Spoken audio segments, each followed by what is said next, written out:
Vamos lá então, meus queridos alunos.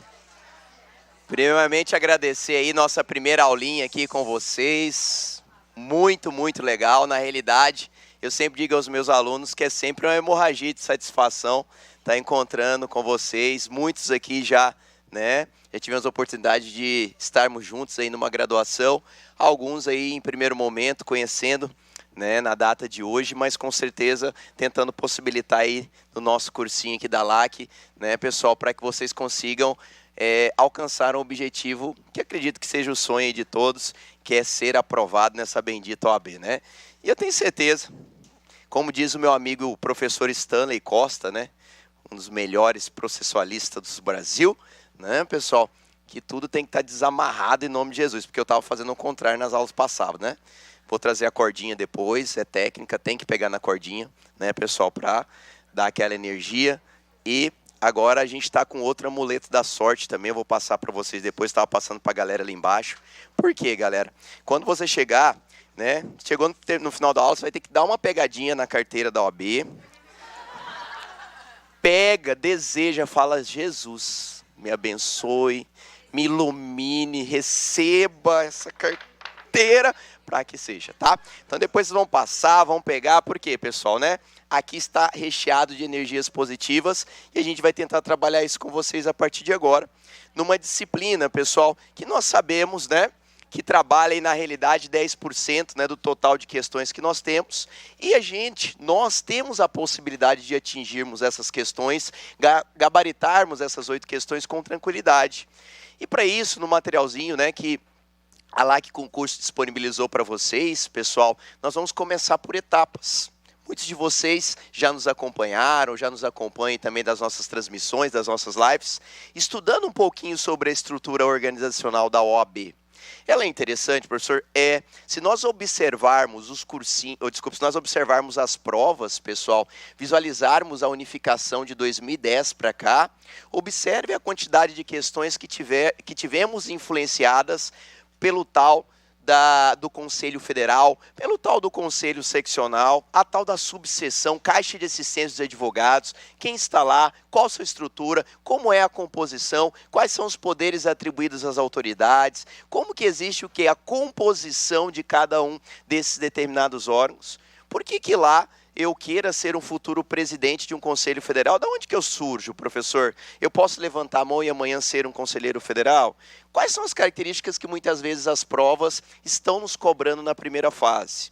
São coisas, às vezes, muito simples, pessoal, que nós deixamos de visualizar porque, poxa, professor, não é bem interessante isso aqui, ou é muito fácil, não vai cair. A gente, às vezes, tem aquela mania, né?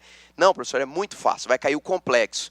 E muitas vezes a FGV trabalha isso conosco, né, pessoal? Acaba tirando aquele rodapé lá do estatuto, que você deixa um pouquinho de lado por não achar importante e perde a questão na OAB. Então, por isso, nós vamos começar a trabalhar um pouquinho com vocês, falando sobre a estrutura organizacional, trazendo alguns pontos novos no decorrer dos nossos outros encontros, né, pessoal? Principalmente relacionado aí, a partir agora de 2018, algumas inovações, falarmos um pouquinho, né, do artigo 22, parágrafo 5º e 6º, né, pessoal? Que alguma coisa está me dizendo, né, parece que forças sobrenaturais estão me colocando que esses parágrafos vão estar no exame 28. Tá? Então a gente vai falar um pouquinho sobre eles também. E vamos falar um pouquinho, né, das circunstâncias de alteração do próprio desagravo, né, que vocês estão acompanhando aí. Tivemos a alteração aí que entrou em vigor. Então, pontos bastante cruciais. São novos e têm grandes tendências de serem cobrados agora no nosso próximo exame.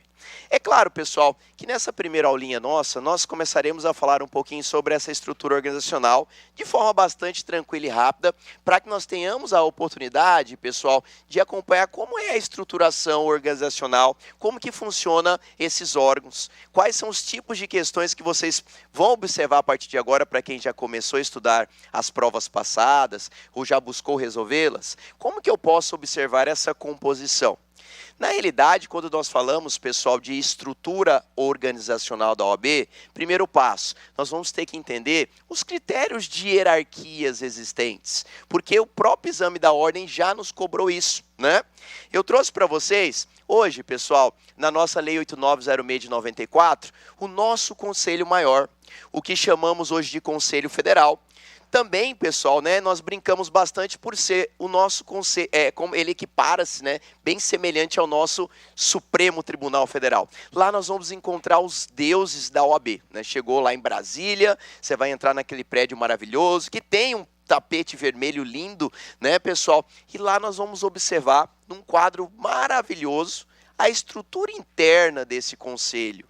Por quê, pessoal? Ela é de suma importância para o nosso estudo. Nós já tivemos questões em primeira fase da OAB que já nos perguntou se nós temos uma composição interna, como que haverá, né, a organização, quem que irá presidir, como que funcionam os poderes das autoridades que ali estarão presentes. E se um determinado presidente de conselho seccional sai do seu estado e vai em uma sessão lá no pleno do Conselho Federal? O que ele vai fazer lá, professor? Será que ele vota uma matéria? Será que simplesmente ele está lá, coloca nas caras porque ele é de Mato Grosso, de São Paulo, do Rio? Será que ele simplesmente manifesta a sua voz? Então são pontos cruciais como esse que a OAB está nos cobrando. Né? E a gente vai tentar o quê, pessoal? Demonstrar para vocês, na simplicidade, como nós iremos assimilar essas técnicas existentes. Os critérios de voz e votos atribuídos dentro dos nossos órgãos internos do Conselho Federal. É claro, pessoal, que sempre antes de nós falarmos dessa estruturação do nosso órgão maior, eu sempre trago, né, para quem já foi o meu aluno, já até decorou a tal da cruz. Essa cruz muitas vezes salva a nossa vida no dia da prova da OAB, porque aqui ela vai nos demonstrar, pessoal, a estrutura organizacional e o poder hierárquico existente em relação a esses órgãos. Nós vamos acompanhar que primordialmente nós vamos estudar o que é o nosso órgão maior da OAB, o que nós conhecemos como Conselho Federal. Abaixo dele, pessoal, nós iremos acompanhar os nossos estados. Hoje, cada estado do Brasil possui o que nós chamamos dos conselhos seccionais, ou também chamados de conselhos estaduais. Então eu vou chegar, por exemplo, em Mato Grosso, eu tenho meu conselho seccional da OAB em Mato Grosso, como em São Paulo, Rio, né, Minas Gerais e outros estados afins. Hoje temos uma composição, o quê, pessoal? De 27 conselhos seccionais, um em cada estado do Brasil, computando 26 estados, mais o Distrito Federal. Pegadinha essa que também já caiu na OAB. Lembrem-se, lá em Brasília eu tenho o Conselho Seccional da OAB, como também encontro o Conselho Federal da OAB. Porque quando nós falamos em Distrito Federal, fala, não, professor, é único, de forma alguma. Nós temos uma nivelação como se fosse estadual e, consequentemente, nós teremos lá o quê, pessoal? A nossa OAB nacional. É aquela o quê, pessoal? Que, em regra, tem um poder hierárquico maior, né? Ela atinge todos os outros órgãos existentes hoje. Então, é assim que nós iremos trabalhar. O Conselho Federal como órgão maior. Depois nós teremos o quê, pessoal? Os nossos conselhos seccionais, onde nós iremos trabalhar hoje, né, igual a 27, ou seja, um em cada estado do Brasil. Nós também encontraremos, pessoal, dentro deste conselho seccional, as nossas conhecidas e chamadas caixas de assistência dos advogados, que é bastante importante. Nós tivemos a prova, salvo engano, em 2014, que perguntou se existe alguma participação da Caixa de Assistência dos Advogados dentro de algum órgão interno do Conselho Federal. Ou seja, será que eu tenho, né, um coordenador de caixa de assistência representando todas as caixas a nível nacional lá no pleno do Conselho Federal? E se existir, qual seria o poder atribuído a essa autoridade? Então são perguntas como essa que hoje nós iremos solucionar aqui no decurso da nossa aula. Por último, pessoal, nós chegaremos o quê? As nossas subseções. Tá? Então, dentro dos nossos conselhos seccionais, nós poderemos desenvolver subseções. E essas subseções que nós iremos trabalhar, muitas vezes elas são criadas o quê, pessoal? Dentro de municípios em determinado estado, com o objetivo maior de desafogar o trabalho dos nossos conselhos seccionais. Porque hoje é muito grande, pessoal. Se nós pegarmos um estado, imagine a quantidade de advogados que poderemos encontrar dentro desse estado. Aqui nós estamos atingindo quase já 30 mil inscritos, quase 30 mil advogados registrados na Ordem dos Advogados em Mato Grosso. Então é muita gente. Imagine administrar isso, pessoal. Imagine um órgão que, por lei, tem a obrigação de prestar um bom trabalho, com eficiência, com qualidade, para atender, se Deus quiser, vocês, futuros advogados, né? Daqui 60 dias no máximo, está amarrado, desamarrado, tá tudo, em nome de Jesus, né? Então é isso que nós iremos trabalhar. Primeiro, esse poder hierárquico que eu gosto sempre de dizer em relação aos nossos órgãos, para nós nunca confundirmos, pessoal, né? Conselho seccional sempre abaixo do nosso Conselho Federal. Conselho seccional terá a sua caixa de assistência de advogados e o nosso Conselho seccional terá o quê, pessoal? A observância das nossas futuras subseções. Então, cada um desses órgãos estruturais nós iremos trabalhar. Antes de adentrarmos a eles, pessoal, eu sempre, na nossa aula inicial, eu gosto de trazer 3 pontos importantes para nós começarmos a falar dessa estrutura organizacional. A primeira delas, pessoal, que é super simples e fácil, eu gosto muitas vezes que o aluno ele fixe isso. Por quê? Em 2010, quando nós tivemos uma das provas unificadas, das primeiras provas unificadas que ainda foi pela CESP, foi algumas cobranças existentes que o aluno ficou um pouquinho complexado. Falou, professor, não consegui responder, eu fiquei meio perdido na prova. Por quê, pessoal? Muitas vezes nós não observamos ou deixamos de estudar qual seria a natureza jurídica da OAB. Hoje, pessoal, essa natureza jurídica nós temos que tomar um pouquinho de cuidado, porque às vezes nós observamos algumas orientações, ou algum comentário, ou alguma reportagem observada, que essa OAB que nós temos seria uma autarquia federal. Ou muitas vezes aqueles comentários que a OAB seria uma entidade paraestatal. Parem, dê um stop nesse momento, pessoal. Eu quero que, por enquanto, vocês apaguem, dê um delete aí na mente de vocês em relação a essas conceituações, em relação a essas naturezas jurídicas. Primeiro, hoje nós vamos observar, pessoal, que a OAB ela é considerada uma instituição sui generis, com personalidade jurídica própria na forma federativa. Onde que eu vou encontrar essa situação, professor? Onde que o código desencadeia esta natureza jurídica da ordem? Nós poderemos encontrar, pessoal, lá no artigo 44 da Lei 8906, ou seja, o artigo 44 do nosso Estatuto da OAB. Houve, pessoal, diversos problemas no decurso do tempo. Por quê?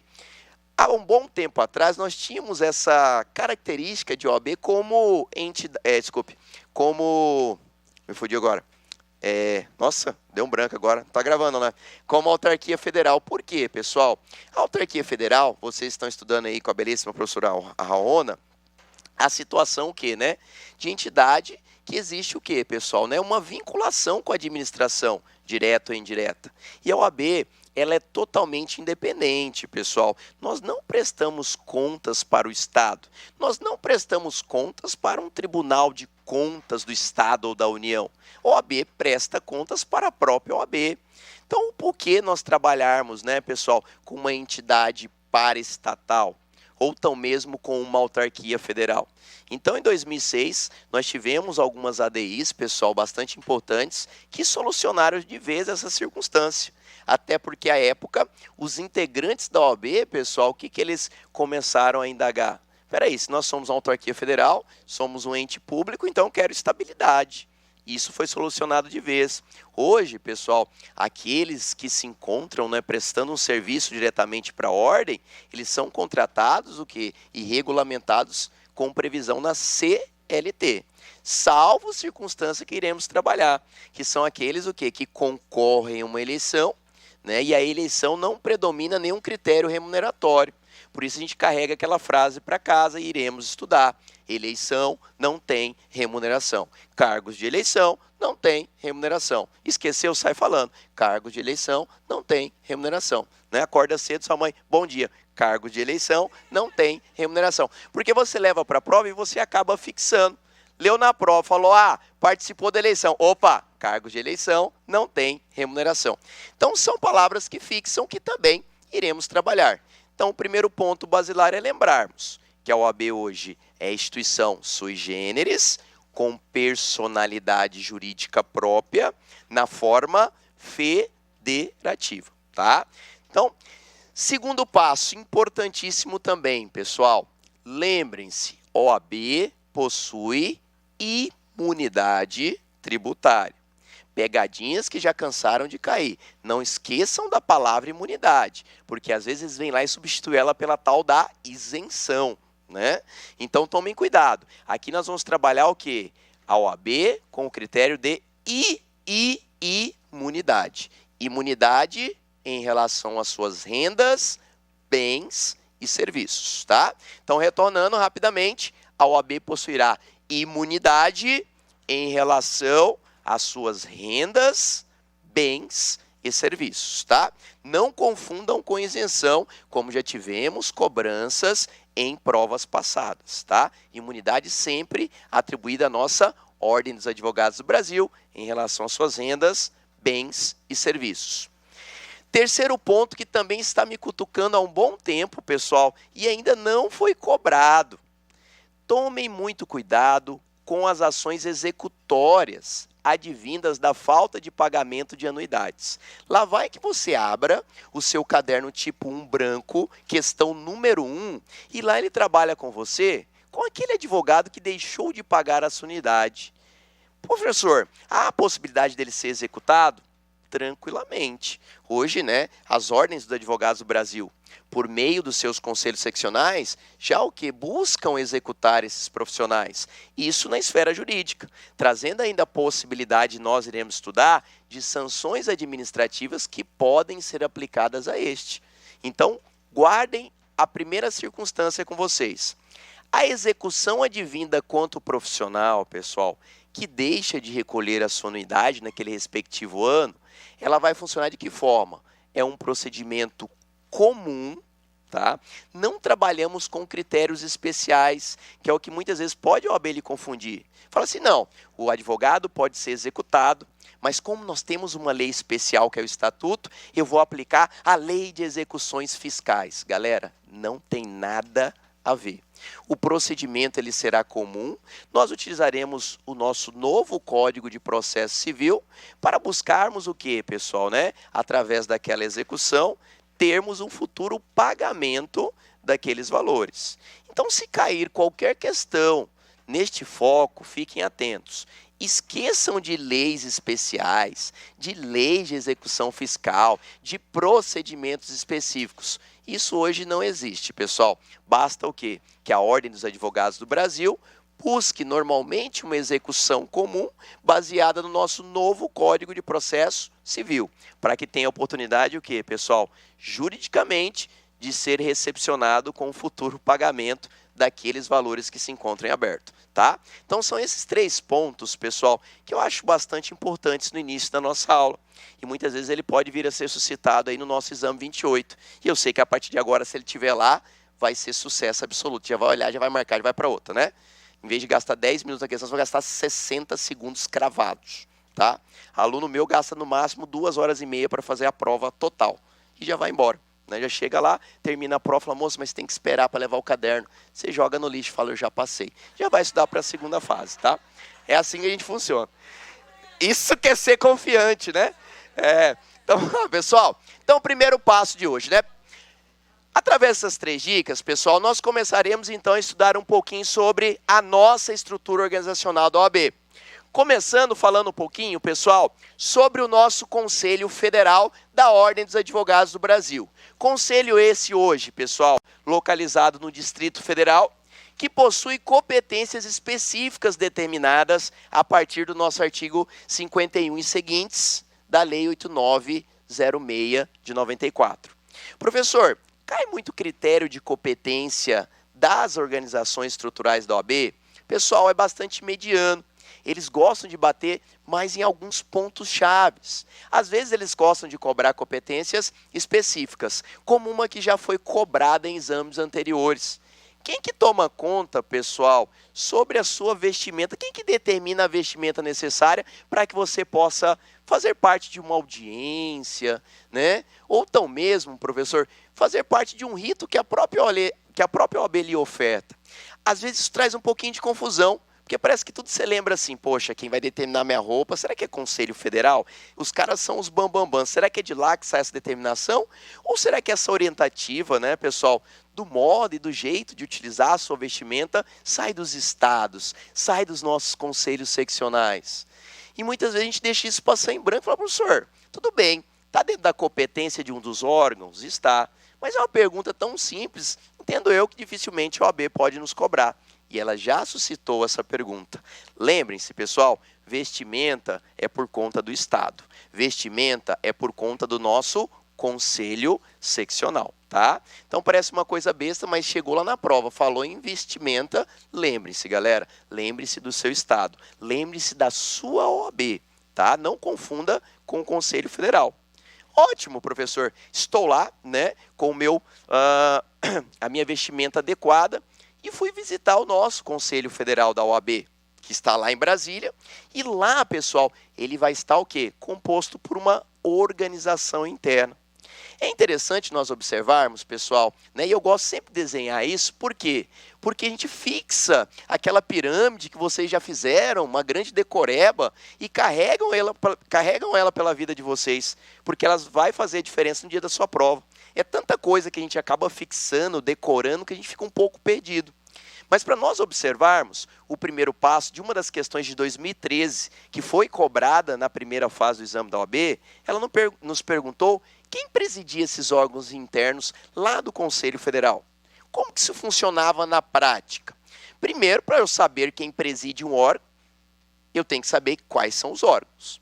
E esses órgãos, pessoal, ele tem hoje uma definição bastante simples dentro do nosso Conselho Federal. Começando do nosso órgão maior máximo, que hoje nós temos lá, chamado de pleno.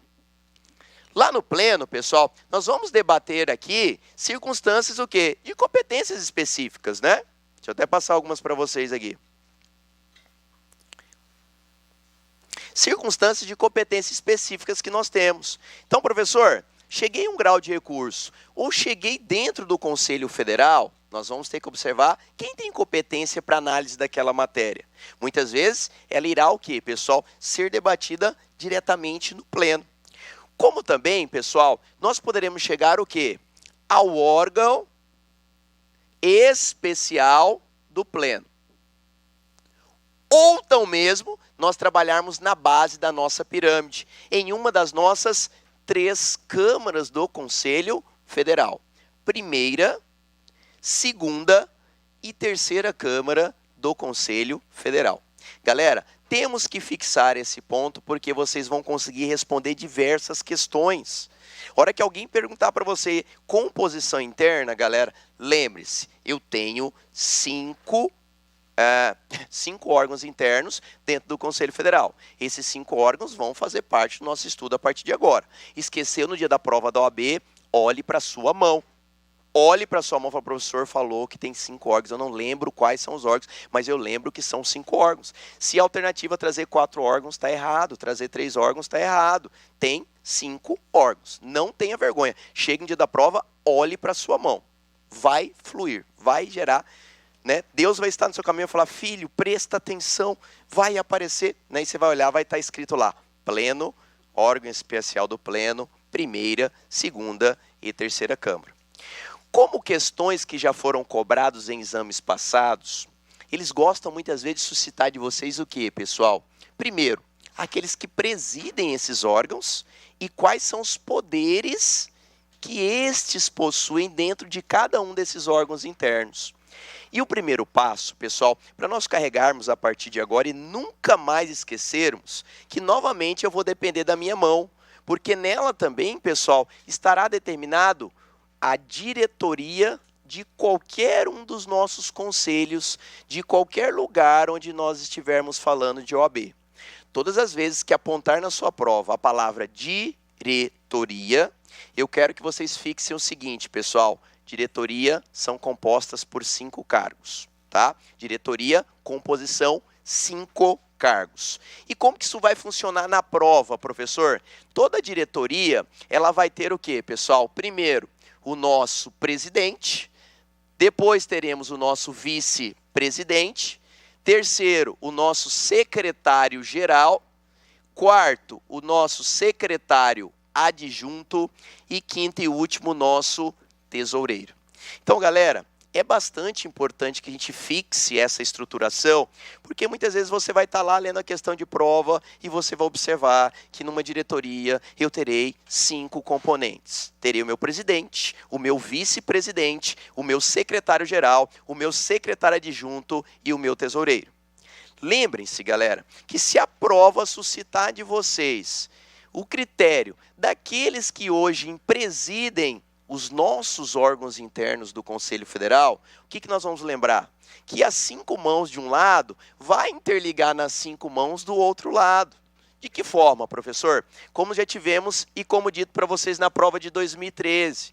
Ele nos perguntou conforme a estruturação do Conselho Federal marque a alternativa correta. Aí chegava a alternativa A. Quem presidirá a primeira Câmara do Conselho Federal será, certo, pessoal, o presidente do próprio Conselho Federal. O cara falou, sei lá, eu nem sabia que tinha terceira Câmara, agora vou saber quem preside. E às vezes você fica naquela confusão. Agora torna-se mais fácil. Por quê, pessoal? Nós vamos seguir o critério da pirâmide e a sequência hoje de estruturação de uma diretoria. A partir de hoje, abriu o caderno de prova, observou quem vai presidir o nosso Conselho Federal dentro do pleno, pessoal, será quem? O próprio presidente do Conselho Federal. Então, se nós fizermos, pessoal, uma interligação, torna-se muito fácil a nossa compreensão. Abriu o caderno de prova. Lembrem-se, o bambambam do Conselho Federal é o nosso presidente. Ele nos representa a nível nacional e internacional. Então, ele, pessoal, irá presidir o pleno do próprio Conselho Federal. Tá? Ele é a autoridade máxima da OAB a nível nacional. Né? Tivemos aí um grande parceiro e amigo que era o Dr. Lamáquia, né? Que acabou agora o seu mandatozinho, né? Pessoal entregando ele para outro representante nosso, né? O novo presidente do Conselho Federal da OAB, no qual também iremos trabalhar todo o critério de eleição, porque alguma coisa está me dizendo que uma das 8 questões vai ser sobre a eleição nessa prova. Então vamos dissecar a eleição, vocês vão ser até torto aqui de tanta informação sobre a eleição. Vão pirar, mas vão acertar a questão, tá? Todos os critérios de composição de uma eleição a nível estadual, em subseção, em Caixa de Assistência de Advogados e no Conselho Federal. Segundo passo, professor, é fácil também nós observarmos que o vice-presidente também terá poder de presidência. Onde ele vai presidir, professor? Vice-presidente irá presidir o órgão especial do pleno. E aqui também nós seguimos uma sequência. Por quê, pessoal? Na primeira Câmara, que é a primeira, é a número 1, nós teremos o secretário-geral, depois o nosso secretário adjunto e depois o nosso tesoureiro. Então, professor, torne-se um pouco mais fácil, porque se eu esquecer, eu faço a composição. Eu sei que eu tenho pleno, debaixo do pleno vem um órgão especial do pleno, e vem 1, 2, 3, vem primeira, segunda e terceira Câmara. Do outro lado, eu não vou esquecer, professor, porque eu vou pregar na porta do meu carro, vou pregar no banheiro, vou pregar no espelho, e vai estar lá, né? Presidente, vice-presidente, secretário-geral, secretário adjunto, tesoureiro. Presidente, vice-presidente, secretário-geral, secretário adjunto e tesoureiro. Não muda, pessoal. Diretoria, composição, já está prevista na Lei 8906 de 94. O Estatuto já nos traz essa definição. Então, é o primeiro passo para que a gente tenha a oportunidade, o quê, pessoal? De resolver diversas questões relacionadas à estrutura organizacional do nosso Conselho Federal. Além disso, pessoal, quem gosta muito de fazer questões das provinhas passadas, nós temos diversas, né, computando 3 por ano, e desde a sua unificação, que foi em 2010, vocês vão encontrar questões maravilhosas falando sobre essa estrutura organizacional. Não só na figura de quem preside, mas também o que, pessoal? Indagando outras autoridades que também terão o seu assento reservado dentro de cada um desses órgãos. Lá eu não tenho só o presidente, só o vice, só o secretário-geral, só o adjunto e tesoureiro. Eu tenho também outras autoridades que, conforme previsão do próprio Estatuto da OAB, galera, eles têm o seu assento reservado. Eles vão participar dessas sessões. Vai ter em toda a sessão, onde ela ocorre uma vez por mês, de janeiro a junho e de agosto a dezembro, a sua cadeirinha de couro lá reservada, sem problema algum. Só que notem, pessoal, que aí nós começamos um outro embate. Nós vamos ter que observar as autoridades principais que irão, professor, estar presente em cada um desses órgãos. Sim. Já caiu na prova da OAB? Sim. E essas autoridades, pessoal, é claro, começa pela maior. Eu já falei para vocês que aqui eu terei o meu presidente. O próprio presidente do Conselho Federal vai estar o quê, pessoal, né? Tocando aqui as sessões do pleno do Conselho Federal. Primeiro passo. Muitas vezes a prova pode indagar a vocês o seguinte: esse presidente, professor, que é o próprio presidente do Conselho Federal, ele vota? Ele tem poder de voto? Porque ele está lá, ele é o bambambam, ele é o todo-poderoso. Mas o que ele faz lá, professor? Ele só acompanha a sessão? Galera, primeiro passo. O presidente do pleno vota. Mas ele vota em casos especiais, que são os casos de empate de uma determinada matéria de competência do pleno. Tomem muito cuidado, eu até brinco muito para quem já foi meu aluno, que aqui não tem sabão em pó. Pelo amor de Deus, pessoal. Não tem negócio de voto Minerva, não. Isso é coisa de advogado pobre, nós somos chiques. Galera, aqui nós falaremos o quê, né? De voto de qualidade. Então tomem muito cuidado. O presidente, ele se manifestará no intuito de voto quando houver o empate de matérias debatidas no pleno, e esse voto é chamado de voto de qualidade, tá, pessoal? Então ele pode se manifestar nestas circunstâncias com o seu belíssimo voto de qualidade e não voto Minerva. Beleza, professor? Então, primeiro passo. Se tem presidente e o presidente é o próprio, né, pessoal, o presidente do Conselho Federal com seu voto de qualidade, eu tenho que ter alguém que vai debater, vote, me desculpe, e surge um empate ali naquela sessão. Porque se tem o presidente para desempatar, eu tenho que ter alguém para votar. Como que isso funciona na prática? E a OAB já nos suscitou uma cobrança bastante interessante sobre essa composição. As autoridades presentes no pleno, que terão, pessoal, o poder de voto, são os nossos conselheiros federais. Então, dentro do pleno, pessoal, além da figura do presidente do Conselho Federal, nós teremos também os nossos conselheiros federais, tá? Os conselheiros federais estarão, o quê, pessoal, presentes em todas as sessões do Conselho Federal lá no pleno, no intuito o quê, pessoal? De debater, discutir e votar as matérias de competência deste. Lembrem-se, os conselheiros federais, galera, eles irão surgir de cada estado do Brasil. Ou seja, cada conselho seccional, cada estado, irá disponibilizar para nós 3 conselheiros federais. Porque vem aquela balela de prova às vezes, né? Ah, o conselheiro federal sai lá de Brasília, sai lá do Distrito Federal. Não, galera. Este conselheiro federal, ele irá surgir de cada estado do Brasil, de cada conselho seccional.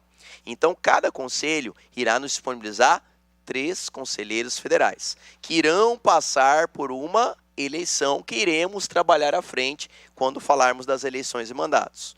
Se nós temos 3 conselheiros por estado, galera, fazendo um cálculo rápido, né, nós teríamos 81 conselheiros federais presentes lá no pleno. Ou seja, né, 3 conselheiros vezes 27 estados. Então aqui, pessoal, nós iremos ter a figura dos nossos 81. Esses 81 conselheiros, pessoal, eles irão debater trazendo o quê, pessoal? O critério de votação de determinada matéria de competência do pleno. Muitas vezes nós observamos que, poxa, professor, se é 81, sempre tem uma matéria, né, que pode ter um resultado positivo ou negativo.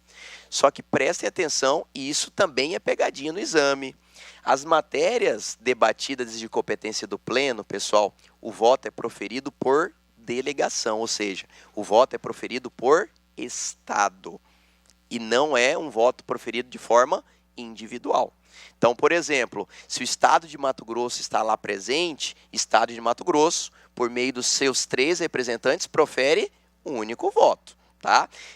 A única exceção que nós temos, pessoal, que é o voto individual, vai ser nas eleições do Conselho Federal, tá? Então, falou em eleição, opa, individual. Falou em matérias de competência do pleno, voto por delegação, ou seja, um único voto por estado, tá? Então, são critérios tão simples como esse que às vezes nos induz a erro no dia da prova. Você vê lá, voto, mas vota como, professor? É o estado que vota? Na realidade, como ele está representando o estado, surge um único voto, salvo nos critérios de eleições. Aí nas eleições do Conselho Federal, que também iremos estudar, nós temos o voto individual.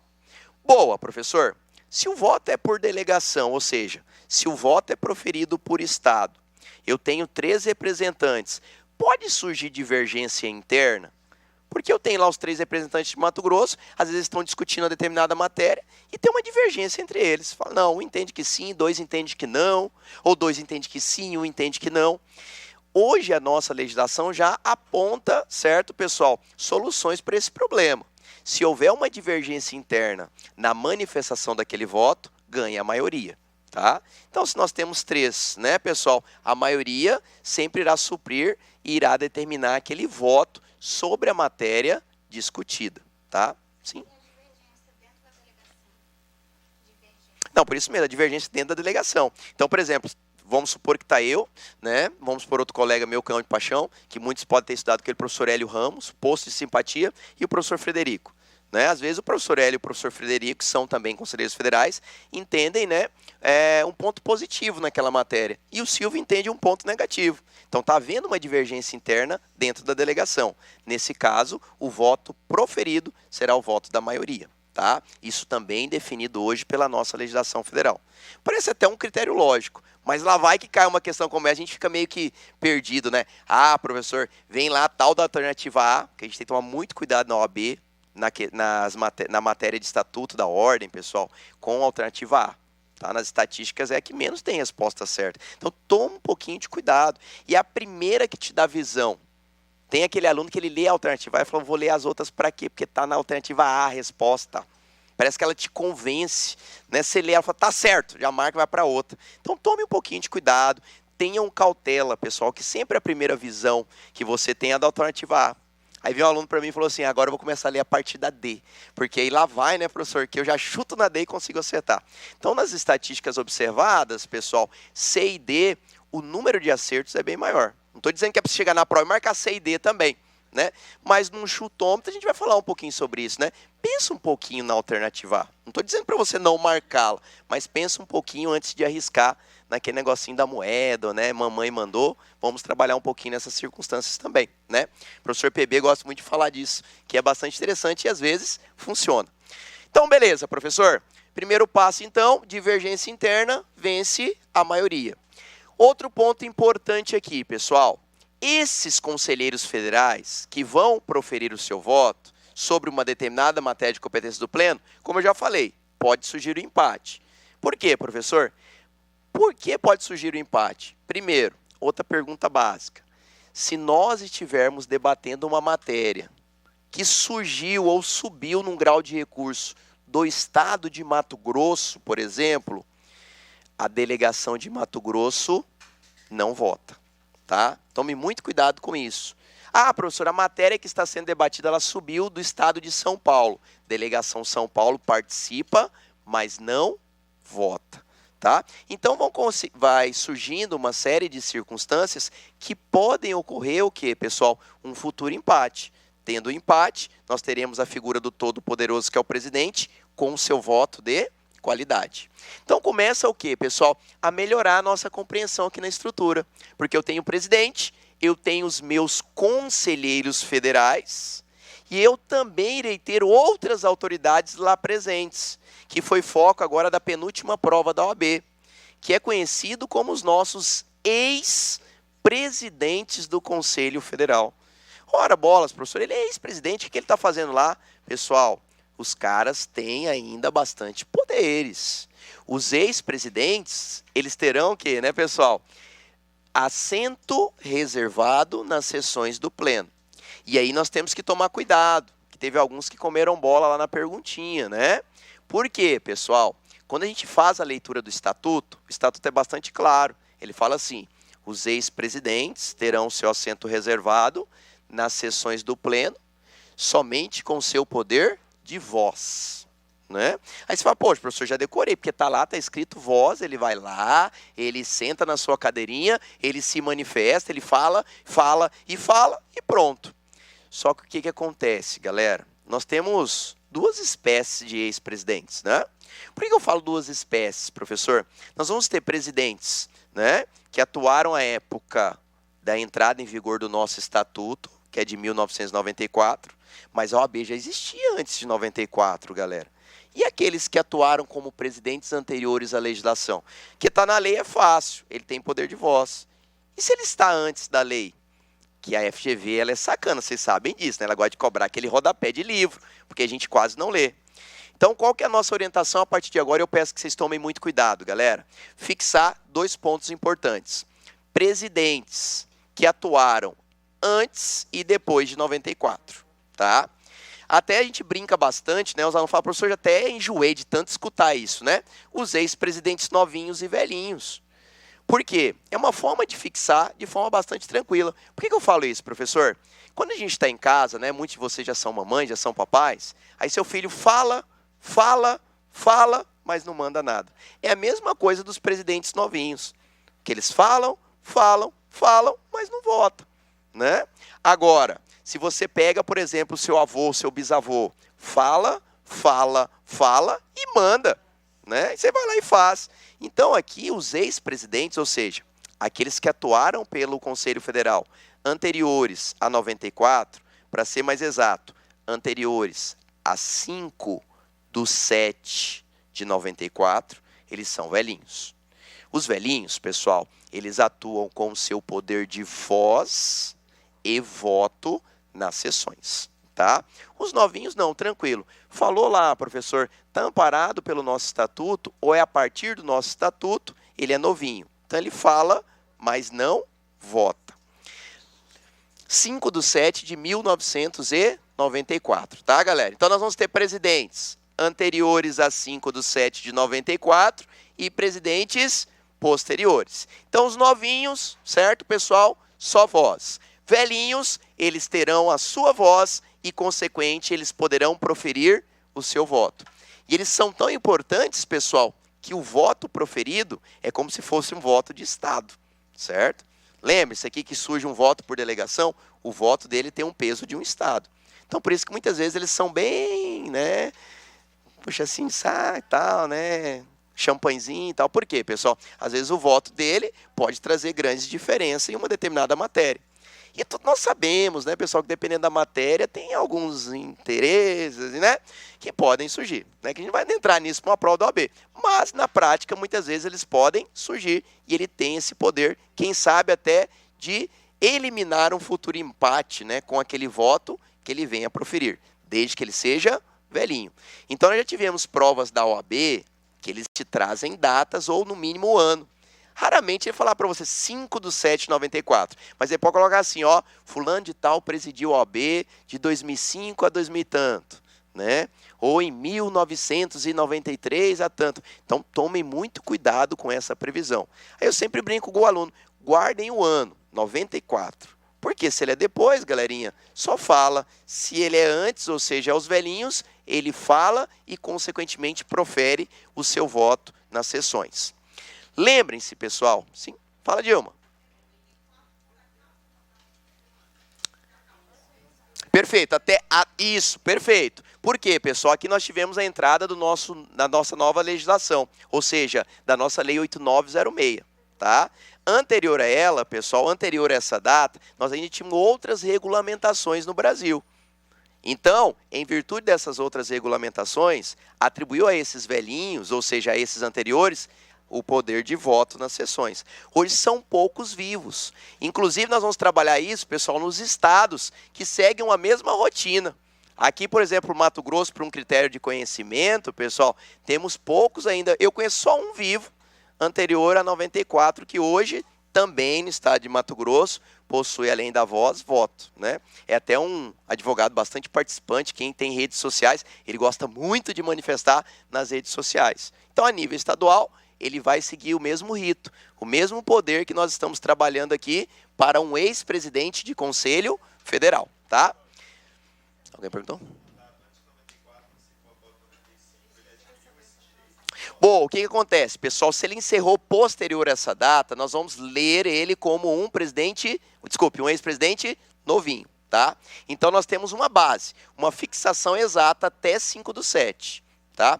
Todas as questões que já foram cobradas no exame da ordem, notem, todas elas eles cobraram posterior a esse período, Tá? Então, tranquilo. Posterior a esse período, eles já bateram de plano o quê, pessoal? Somente com poder de voz. Mas temos que ficar esperto, porque como a FGV às vezes dá uma pisadinha de bola e quer pegar a gente, tomem cuidado. Se nós tivermos datas a menores que essa, fiquem bastante atentos. E lembrem-se que estes, pessoal, também terão seu poder de voto lá nas sessões do Pleno do Conselho Federal. Essas autoridades também possuem uma nomenclatura específica, tá, pessoal? Eles são conhecidos como membros honoráveis vitalícios, tá? Então, guardem e fixem, membros honoráveis vitalícios. Pois não? Oi? Sim, foi essa prova que nós debatemos e várias pessoas entraram com recurso. Por quê, pessoal? Me desculpe, né, a palavra vulgar, mas foi uma grande sacanagem dos examinadores. Até porque nós temos esse debate, né? A maioria dos grandes cursos à época debateu essa circunstância e infelizmente nós não conseguimos anular a questão. Mas foi uma questão muito falha existente na primeira fase. Por quê, pessoal? Se existe definições, deverá ser determinada. É uma questão objetiva e, consequentemente, ela deveria trazer todas essas informações. Foi bem semelhante, né, pessoal, a uma das nossas últimas provas, né? Aquela questão do tal do HC. Né? O cara foi entrar com HC e com mandado de segurança. Aí teve gente que leu 1000 vezes aquela pergunta e nós tivemos 1 milhão de interpretações. Né? Aí vem, professor, mas o HC não era peça privativa de advogado. Aí tinha uma que falava, não, ele pode entrar com HC para fulano e beltrano e não com MS. E de plano, o pessoal, né, no caderno tipo 1 foi lá na alternativa A. E aí saiu o gabarito da alternativa D. Aí virou aquela loucura. E muitas vezes, quando nós observávamos a questão, pessoal, tinha mais de um critério interpretativo, certo? Conseguimos derrubar a questão, professor? Não. Né? FGV é complicadinha às vezes, né? Você chega lá e fala, mas está escrito na Constituição Federal. Fala, não, a Constituição é Constituição. Eu sou FGV. Né, pessoal? Então a gente às vezes passa por alguns embates nesse sentido. Mas foi uma questão falha e nós debatemos muito isso, certo, pessoal? A falta o quê, né? De características, de composições que nós necessitávamos naquela questão. Isso é bastante importante. Então já vamos ficar atentos. Regra. Até nós tivemos a manifestação de um professor hoje que eu carrego como um dos grandes exemplos a nível nacional de ética, que ele falou o seguinte, não concordei muito com o posicionamento dele, mas ele nos disse o seguinte, falou, gente, se você pegou o seu caderno de prova da OAB e tiver uma questão como essa sem data, leia-se que ela foi criada a partir de 94. Falei para ele assim, acredite que ela foi criada a partir de 94. É, porque a nossa legislação é a partir de 94. Fica muito subjetivo, né, pessoal? Era mais fácil ele conter a data que eu, né, fui presidente do Conselho Federal. Mas foi a orientação que ele nos trouxe, e é uma orientação que, se nós acompanharmos questões semelhantes que já cobraram, é o que eles estão definindo como gabarito.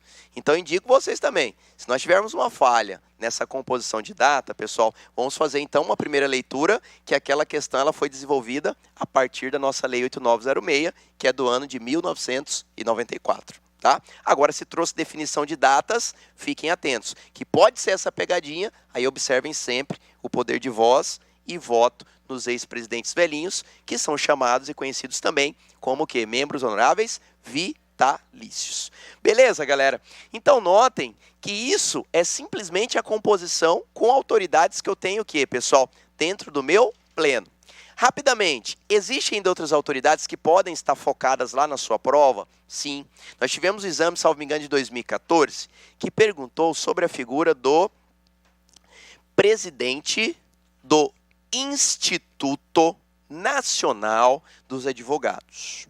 Presidente do Instituto Nacional dos Advogados. Este, pessoal, é também autoridade, tá? O presidente do Instituto Nacional dos Advogados possui assento reservado no pleno do Conselho Federal. Então, perguntou do presidente do Instituto Nacional dos Advogados, possui assento reservado nas sessões do pleno. Qual que é o poder dele? Somente de voz, tá? Então, vamos anotar aí. Presidente do Instituto Nacional dos Advogados, poder de voz. Quem mais estará presente lá? Vamos anotar também, pessoal. Lá vai que cai na prova, tipo questão número 2, caderno branco, né? Tem alguma coisa que esse caderno branco parece que ele é mais fácil que o outro. Mentira, é a mesma questão, mas se vê o caderno branco, acho que vai trazer sorte para vocês. Pede para trocar, o fiscal vem, não troca para mim, né? Não pode, né, pessoal? Então, lá vai, carne vai com sua cara, já toma sua prova. Vamos lá, pessoal. Segunda autoridade presente lá também. Coordenador nacional das caixas de assistência dos advogados. Coordenador nacional das caixas de assistência dos advogados. Professor, como que ele surge lá do nada? Não, o coordenador nacional, ele é o quê, pessoal? O presidente de uma das nossas caixas de assistência. Todos se reúnem, fazem uma eleição interna e indicam o quê? Um presidente para nos representar a nível nacional.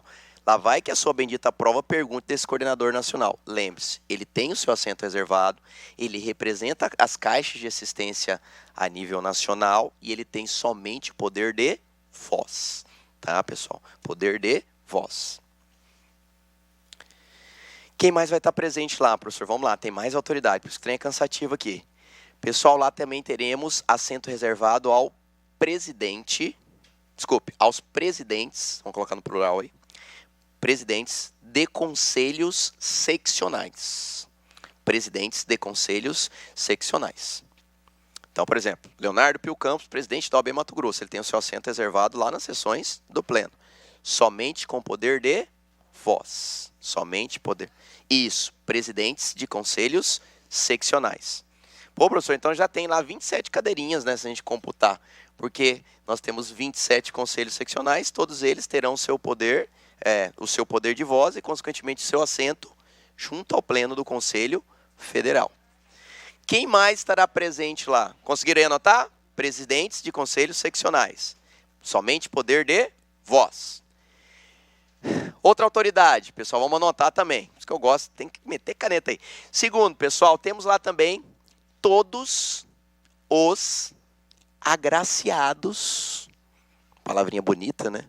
Todos os agraciados. Hoje eu recebi até uma notícia também que eu vou ser agraciado com uma monção de aplausos na Câmara. Vou avisar para todo mundo ir lá, né? Eu tô brincando.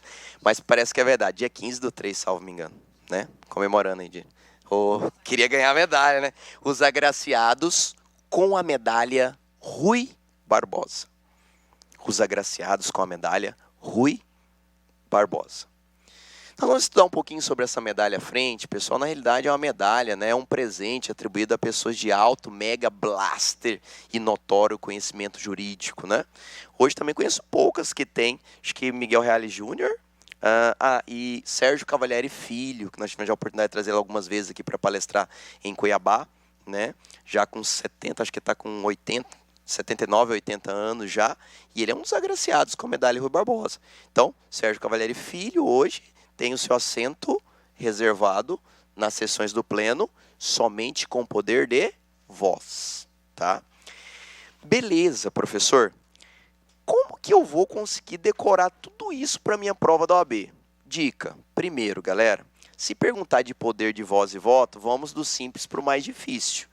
Primeiro eu vou decorar o quê? Quem tem poder de voto. Porque o resto que cai lá, mesmo se você não lembra, é só voz.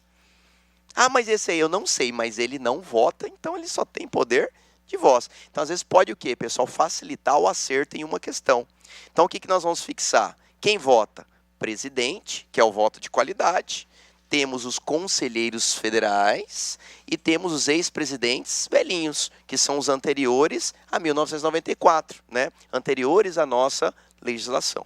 Tá? Fugindo esses, pessoal, toda e qualquer autoridade, mesmo não sabendo quais são na prova, lembre-se, elas estarão lá com o seu assento reservado, somente com o seu poder de voz. Oi? Sim, aí a gente vai falar também, né, das circunstâncias das conferências que lá nós temos também, que são as conferências nacionais. Como que elas funcionam, quais são os poderes atribuídos a quem se encontram presentes. Falaremos um pouquinho de estagiário, né, que muitas vezes tem aquele preconceito, né? O senhor estagiário manda, faz pelo menos alguma coisa, né? tem pelo menos uma cadeira para ele sentar. Então vamos trabalhar que a figura dele, desde que escrito, terá também o seu poder de voto. Então lá nós vamos trabalhar um pouquinho com essas circunstâncias. Aqui, sim? O vice-presidente aqui, no órgão especial do pleno. Tá? Aqui não, aqui tem a figura só do presidente. Tá? Tanto é que ele tem um órgão específico para ele presidir. Isso que acontece. Aqui ele tem esse poder desde que ele venha a substituir o presidente. Porque nós temos um critério que, de caso de ausência do mesmo, ele em substituição poderá estar presidindo aqui o pleno. Tá? Perfeito. Normalmente, tá, pessoal? Aqui a única diferença existente é quanto ao critério de poder atribuído. Tá? Um somente voz e o outro voz e voto. Segundo, pessoal, rapidamente aqui, nós temos também um ponto importantíssimo, que é observarmos as autoridades que estarão presentes nos outros órgãos. Não adianta decorar só o pleno e esquecer também dos outros. Aí vem lá, e o órgão especial do pleno, professor, que fica abaixo? Esse órgão especial do pleno, nós já sabemos que o vice-presidente vai estar lá presidindo o órgão, só que ele também possui o quê, pessoal? Autoridades. Nós necessitaremos o quê? De autoridades para debater as matérias aqui do nosso órgão especial. Primeiro, pessoal, quem lá estará debatendo e votando essas matérias? Também serão os nossos conselheiros federais. A diferença existente é a seguinte, que também já foi cobrada em primeira fase. No órgão especial do pleno, eu tenho a representação de um conselheiro federal por estado. Então, notem, pessoal, aqui eu tenho todos presentes. No órgão especial do pleno, nós vamos definir entre os três um que irá nos representar neste órgão. Então, se nós observarmos na ponta do lápis, aqui eu tenho 81 e aqui eu terei 27. Tá? Então, tomem muito cuidado com isso. Eu terei o quê, pessoal? 27 representantes, no qual eles irão debater as matérias de competência do órgão especial do pleno e, consequentemente, votá-las. Tá? Aqui, pessoal, seguimos a mesma definição. Pode conter um empate sobre as matérias debatidas, professor? Pode, porque existem critérios o quê, né? De não participação, por exemplo, dependendo da matéria, quando sobe do estado X, e surgir o empate. Quem desempata, professor? O presidente do órgão, sem problema algum, lembrando que esse voto é chamado de voto de qualidade. Aqui eu peço que vocês tomem cuidado, porque os ex-presidentes também estarão presentes aqui, com as mesmas características que acabamos de trabalhar que ele possui no pleno, tá? E também aqui são chamados de membros honoráveis vitalícios, tá? Oi? Não, galera, deixando bem claro, as outras autoridades que definimos aqui não estarão presentes aqui. Quem irá trabalhar dentro do órgão especial? O nosso presidente, que é o vice-presidente do Conselho Federal, voto de qualidade, os nossos 27 conselheiros federais e os nossos ex-presidentes, tá? Oi? Não, galera, tome cuidado, ó. Muitos confundem isso, professor, aqui são os vices. Não, o vice-presidente do Conselho Federal é o presidente do órgão, tá? É porque às vezes eu falo assim, ele fala, professor, então aqui os ex são os ex-vice-presidentes. Não, são os ex-presidentes, tá? Perfeito. Ou seja, os mesmos que estarão aqui participarão aqui. Aí já me perguntaram, a sessão é no mesmo dia, pessoal? Óbvio que não, né? Porque se eles estão aqui, né, não tem como, né, a gente estar presente em dois lugares ao mesmo tempo. Então, notem, os ex-presidentes, boa colocação, porque muitas vezes há essa confusão. Porque você fala assim, vice-presidente, então são os ex-vice-presidentes. Apaguem-se, pelo amor de Deus, tá, pessoal? A gente só constou essas circunstâncias para facilitar um pouquinho a vida de vocês. Então, os ex-presidentes aqui, também o quê, pessoal? Estarão presentes aqui com os poderes que nós já discutimos, também conhecidos como os nossos membros honoráveis vitalícios presentes no Conselho Federal. Tá? Então, pessoal, rapidamente, para a gente correr aqui com o nosso tempo também. Além dessas circunstâncias das matérias debatidas, eu vou encontrar a base da minha pirâmide, que também é bastante simples hoje. Temos a primeira, segunda e terceira Câmara do Conselho Federal. Lembrando, galera, que aqui quem presidirá? Nosso secretário-geral, nosso secretário adjunto e o nosso tesoureiro.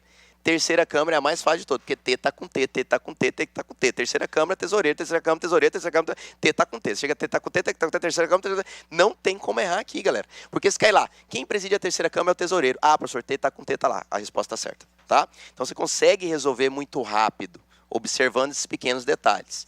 Então lembrem-se, secretário-geral, adjunto, T tá com T. Tesoureiro, terceira câmara, tesoureiro, terceira câmara, tá?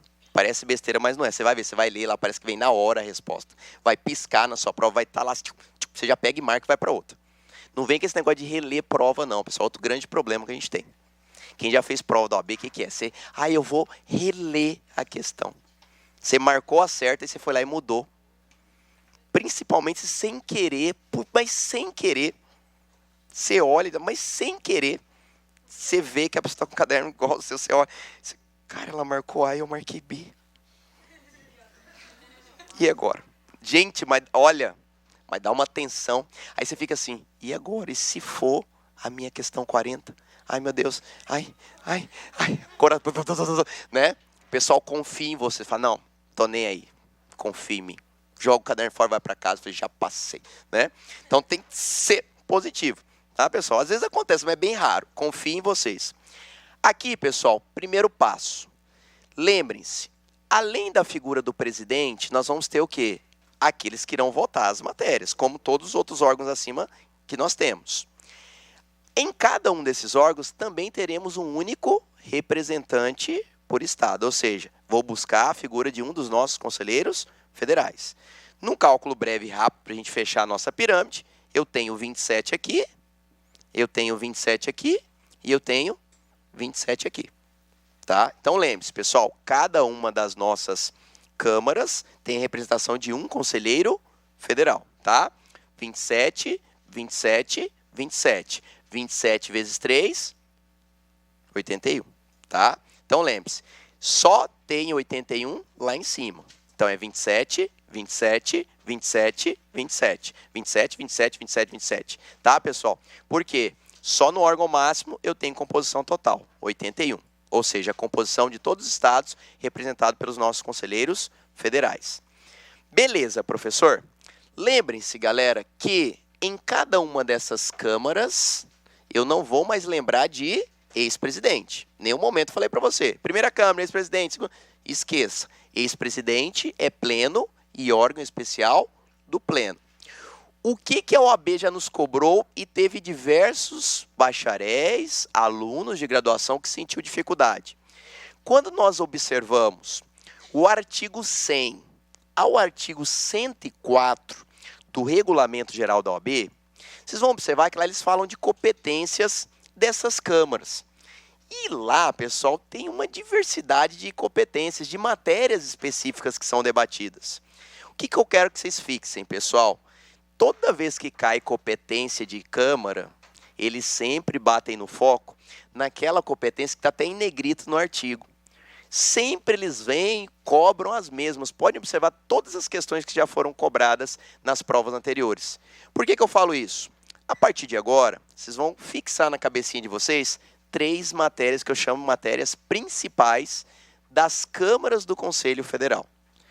Toda vez, pessoal, que nós observarmos a primeira câmara, que eu tenho o secretário-geral e mais 27 conselheiros federais debatendo, eu vou ter a matéria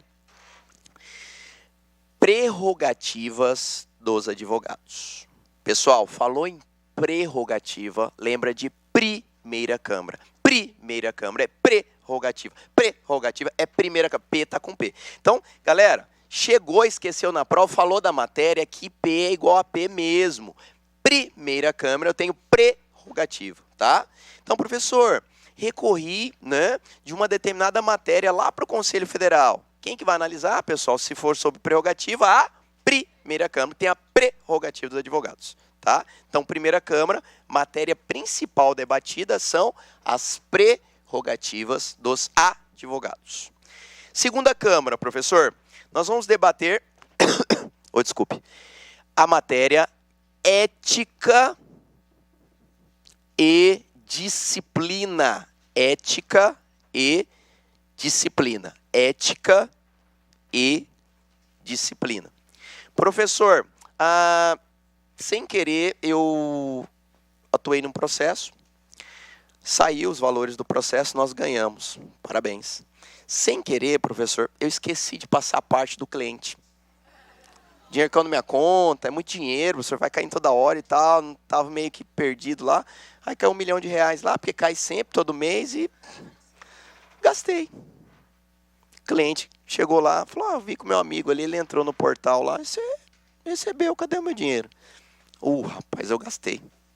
Aí o cliente revoltado, né, pé da vida, foi lá e acionou ele, judicialmente e administrativamente. Chegou lá nas portas do OAB, tec, quero um processo disciplinar contra essa figurinha. Abriu o processo, nós vamos discutir muito isso no decorrer das aulas, foi condenado, não gostou daquela condenação, recorreu dessa condenação. Subiu para o Conselho Seccional, o Conselho Seccional manteve a condenação e ele, não contente, recorreu para a última instância, que é o Conselho Federal. Falou em ética e disciplina, quem que vai analisar? Pessoal, segunda Câmara. Tá? Então, falou em ética e disciplina, lembre-se, segunda Câmara, ética e disciplina, segunda Câmara. Tá? Professor, aí nós vamos debater, né? O que ele foi condenado no momento que foi constatado que ele não pagou o seu cliente? Qual que é a medida administrativa aplicada a esse profissional? Quem chutaria na prova assim? Suspensão, né? Por que é suspensão? Porque cifrão é igual a suspensão, né? Dinheiro, vantagem, né? Cifrão é igual a suspensão, cifrão. Se algum professor de cursinho falar que criou isso, nós vamos processar ele, pessoal. O cifrão foi eu, tá? Cifrão é igual a suspensão. Então tem que guardar, né? Só vai ter uma exceção que nós vamos trabalhar lá, que é o 34.3. O resto, cifrão é igual a suspensão. Chegou o seu cliente no seu escritório, não, filho, cifrão é igual a suspensão, vai embora. Fala, o que é isso? Estou explicando para você, cifrão é igual a suspensão. Chegou na prova, não tem erro. Tá, pessoal? A única exceção vai ser o agenciamento de causas lá, que o advogado participa. O restante, cifrão é igual a suspensão. Então, notem, pessoal, ética e disciplina, vamos estar trabalhando o quê? Com a nossa segunda Câmara do Conselho Federal. Por último, pessoal, nós temos duas matérias importantíssimas de competência da nossa terceira Câmara, né? Que estará presidida pelo nosso tesoureiro na terceira Câmara, tá? Esse tesoureiro, pessoal, ele irá analisar duas matérias importantíssimas. A primeira delas, tesoureiro mexe com o quê, pessoal? Dinheiro. Então, ele vai trabalhar com a análise das prestações de contas, tá? Então, essa seria até mais fácil, num chutômetro básico, né? Tesoureiro não vem de tesoura, né? Vem de dinheiro. Tesoureiro aqui pra gente, nós vamos trabalhar com a matéria prestação de contas. Então, falei em prestação de contas, teria o quê, pessoal? A nossa terceira Câmara. Aqui também, pessoal, nós teremos mais uma matéria, tá? A matéria eleições. A matéria eleições. Matéria eleições. Então, prestação de contas e eleições. Então, rapidamente, pessoal, frisem. Primeira Câmara, terei prerrogativas. Segunda Câmara, ética e disciplina. Terceira e última Câmara, prestação de contas e eleições da OAB, tá? Vamos debater eleições, que foi também matéria da penúltima prova e teve gente que errou, né? Por quê, né? Posso recorrer de uma determinada eleição? Minha chapa não esteve contente com o resultado? Posso. Aí perguntava qual que era o efeito, né, pessoal, nos recursos para eleição. E teve gente que não prestou atenção. E eleição é exceção, né? Eleição não tem efeito suspensivo. E a gente vai trabalhar muito com isso, né, pessoal? Vamos ter 3 itens aí que fogem ao critério de suspensão do recurso, né? É o famoso ESC. Né? Fiquem tranquilos, vocês vão conhecer do ESC e também do MESC. Vocês vão carregar pro resto da sua vida. Né? Por quê, pessoal? São iniciais que me dizem chegar. Alguma coisa o professor falou que tinha um tal de ESC, né? E dentro do ESC, uma das saídas é o quê, pessoal? As eleições, né? E também as suspensões preventivas, né, pessoal? A gente vai trabalhar um pouquinho com o ESC, que quem lembrou na prova derrubou a questão de plano. Porque falava da bendita eleição e só tinha uma alternativa que falava-se o quê, pessoal? Que o efeito para o recurso proferido não criava o quê, pessoal? A suspensão. Tá? Então tome muito cuidado com essas exceções definidas hoje no nosso estatuto da OAB. Beleza, galera? Vamos para frente então rapidinho. Eu sei que vocês já estão cansados, mas eu tenho outro ponto importante também. Como nós estamos falando de estrutura organizacional da ordem, falamos aí nesse ponto inicial aí sobre o nosso Conselho Federal. Lembrem-se, pessoal, que aqui é todo um critério de lógica sistemática mesmo. Por quê? Nós definimos alguns pontos basilares que eu tenho hoje no meu Conselho Federal como estrutura máxima lá em Brasília. Mas nós vamos encontrar também, pessoal, alguns pontos interessantes que poderão ser suscitados na sua prova sobre os nossos estados, sobre os nossos conselhos seccionais. E uma questão que eu tenho certeza, pessoal, que pode ser cobrada de vocês, que ainda nenhuma das provas unificadas nós tivemos essa questão, salvo me engano, em 2006, bem antes da unificação, que foi a prova que eu fiz, né, na OAB, pode trazer o seguinte, eu achei interessante, e até criei uma questão sobre essa questão. Galera, você está dentro do seu estado, dentro do seu conselho seccional da OAB, você abre o caderno tipo verde, pá. Primeira questão, fala, vou rasgar, vou detonar, vou comer essa prova. Tá lá assim, quais são, no conselho seccional, as comissões obrigatórias? Se for professor, sei lá no meu estado tem mais de 45 comissões, tem, sei lá, 50 comissões. Aí o cara quer saber quais são as principais ou quais são as obrigatórias. Galera, essa é uma pergunta que não caiu nas provas unificadas. Se essa questão estiver na prova, vocês vão ter que pagar R$1.000 cada um para mim. Porque de vez em quando eu acerto questão, vocês sabem, né? Guru Silva, tô brincando, pessoal. Mas da vez que eu falei que ia cair uma questão com o meu nome, vocês não acreditaram, e caiu. Eu não sabia da prova, tá, pessoal? Até porque eu faço parte, fui indicado também, né, uma novidade, sou vice-presidente da Comissão de Exame da Ordem e Estágio aqui da OAB Mato Grosso. Mas a gente não tem acesso à prova, pode ficar tranquilo, tá? Tá? Mas, todo mundo tá gravando, não temos acesso à prova. Mas, galera, né, a gente busca o quê? Fazer esses levantamentos. Como é uma questão antiga, quem gosta de fazer provas anteriores, não façam só da unificação. Busque também analisar as anteriores à unificação. Que se vocês observarem, tem questões bastante semelhantes que estão começando a vir o quê, pessoal? Nas nossas provas novas. E uma delas é nós observarmos essa circunstância. Porque se eu estiver dentro de um conselho seccional, o que eu quero que vocês observem, pessoal? Que existem sim comissões que são obrigatórias. Obrigatórias por quê, professor? Dentro do nosso conselho seccional, dentro do nosso estado, elas estão previstas pela nossa legislação. E se lá no seu caderno tipo verde, questão número 1, estiver perguntando, anotem 3 comissões que são obrigatórias em todos os nossos conselhos seccionais. Tá, galera? Então, beleza. Abriu o caderno de prova. Falou assim, professor, quais são as 3 comissões obrigatórias nos nossos conselhos seccionais? Primeira delas, pessoal, eu sempre brinco que é a comissão dos corintianos, né? Comissão de Direitos Humanos. Comissão de Direitos Humanos. Comissão de Direitos Humanos. Segunda comissão obrigatória em todos os conselhos seccionais, galera. Comissão orçamentária. Comissão orçamentária, com C cedilha, tá? Comissão orçamentária. Terceira e última comissão, comissão de exame de ordem e estágio. Comissão de exame de ordem e estágio. Repetindo, comissão de exame de ordem e estágio. Então, galera, no qual eu faço parte aqui, descobri ontem aqui no estado de Mato Grosso. Lembrem-se, essas 3 não são comissões temáticas. Ah, professor, tem comissão lá de direitos do consumidor, comissão de direito tributário, comissão de processo civil, tem várias. Perguntou na sua provinha, quais são as obrigatórias? 3. Tá? Então, chegou em qualquer conselho seccional, chegou lá em São Paulo, lá tem comissão orçamentária, comissão de direitos humanos e comissão de exame da ordem e estágio, tá? Beleza, professor. Primeiro passo. Desci a escadinha lá do meu conselho federal, abri as portas e entrei no meu estado. Estou dentro do meu conselho seccional. Cheguei no conselho seccional, né? Para quem está em Cuiabá, abre aquelas portas todas espelhadas azuis na Avenida CPA. Acha que é lindo e maravilhoso, não tem nada diferente, né? É um lugar normal. Mas ali, pessoal, a gente já tem uma resposta. Porque se eu chegar lá dentro e observar, eu sempre terei comissão de direitos humanos, comissão orçamentária e comissão de exame de ordem e estágio. Essas deverão ter em todos os conselhos, tá? Caiu na prova, eu já sei. Caiu na prova, eu já sei. São três, tá?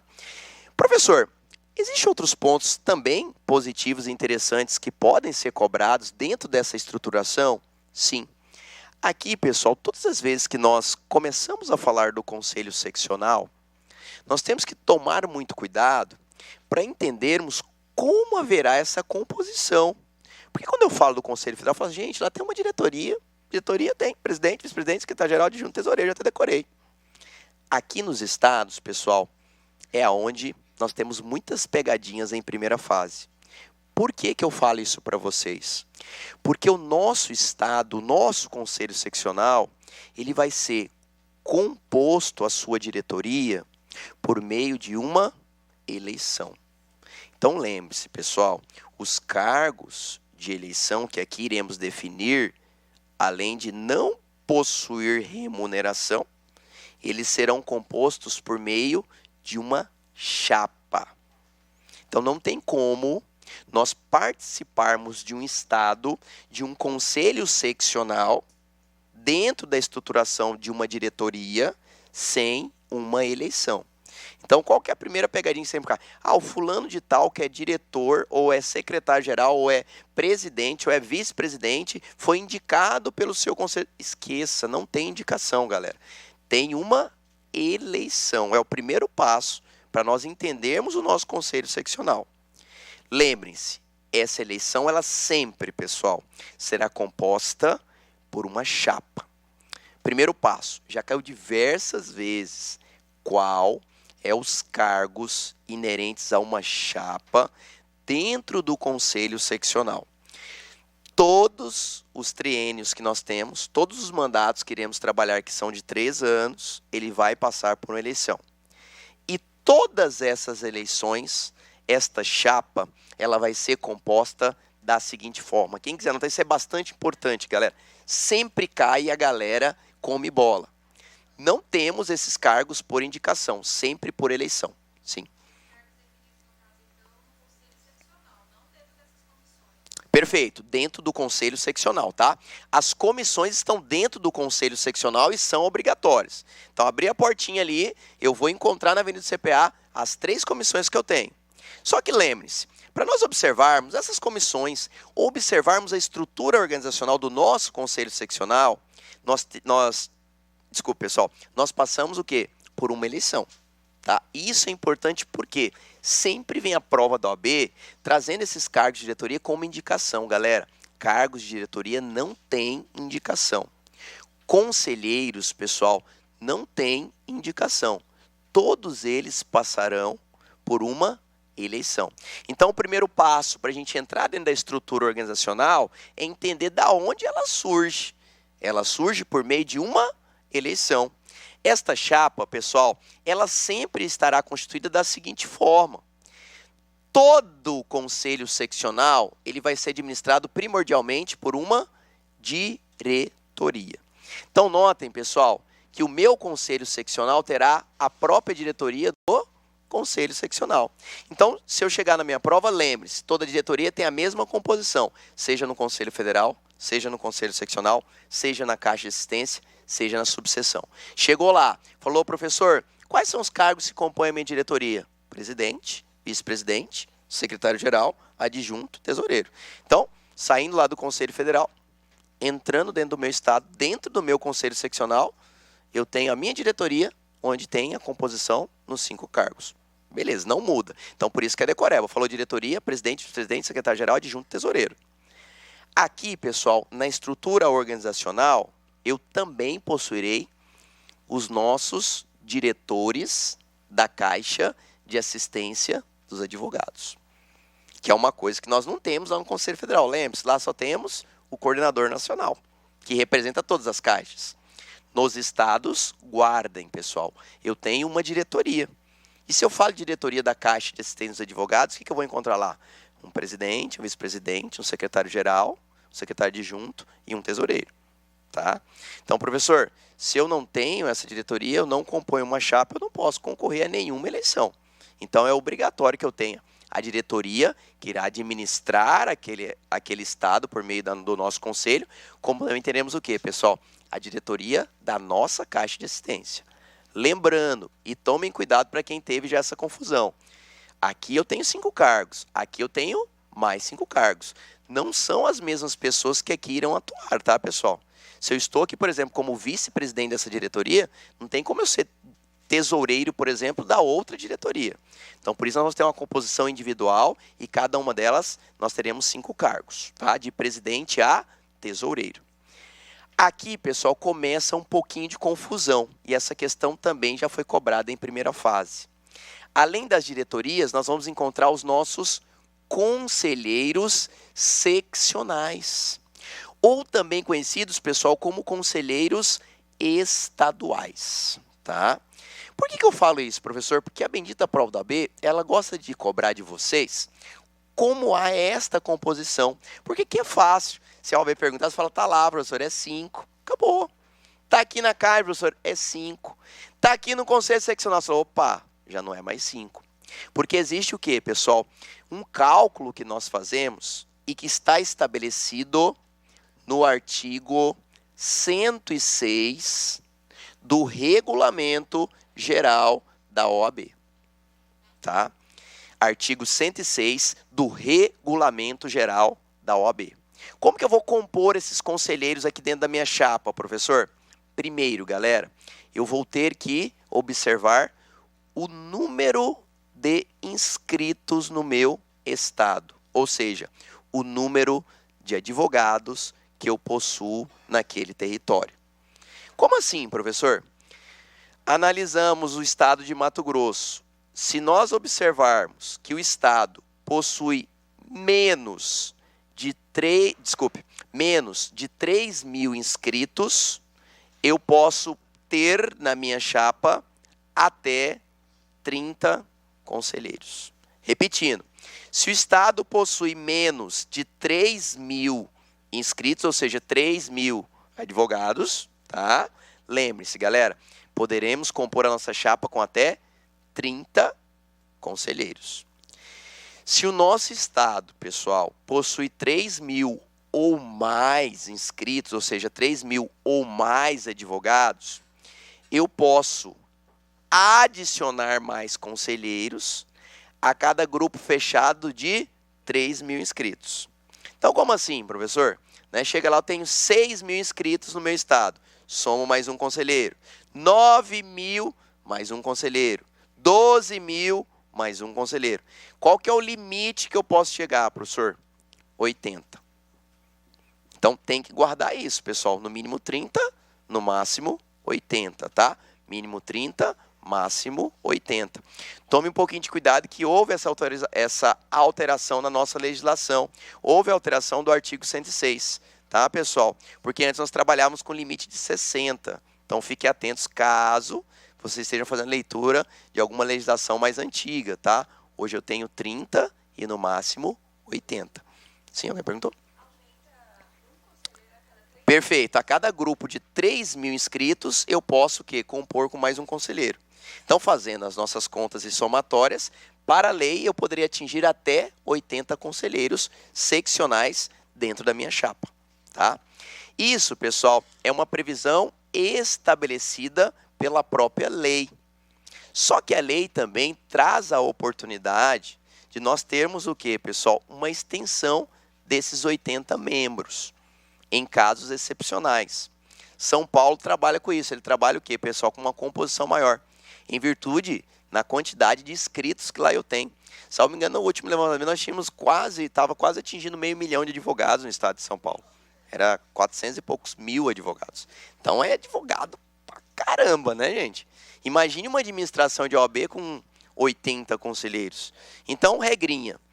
Se caso a questão indague vocês numa circunstância de excepcionalidade, a própria lei traz a oportunidade de ser ofertado essa situação ao conselho e o conselho vir a aprovar. Ou seja, que nós tenhamos a oportunidade de termos mais de 80 conselheiros. Mas regrinha básica, pessoal, se vier definido o artigo 106, lembre-se, mínimo 30 para os estados que eu tenham menos de 3 mil inscritos, 3 mil ou mais eu vou compor a cada grupo fechado de 3.000 inscritos, mais um conselheiro.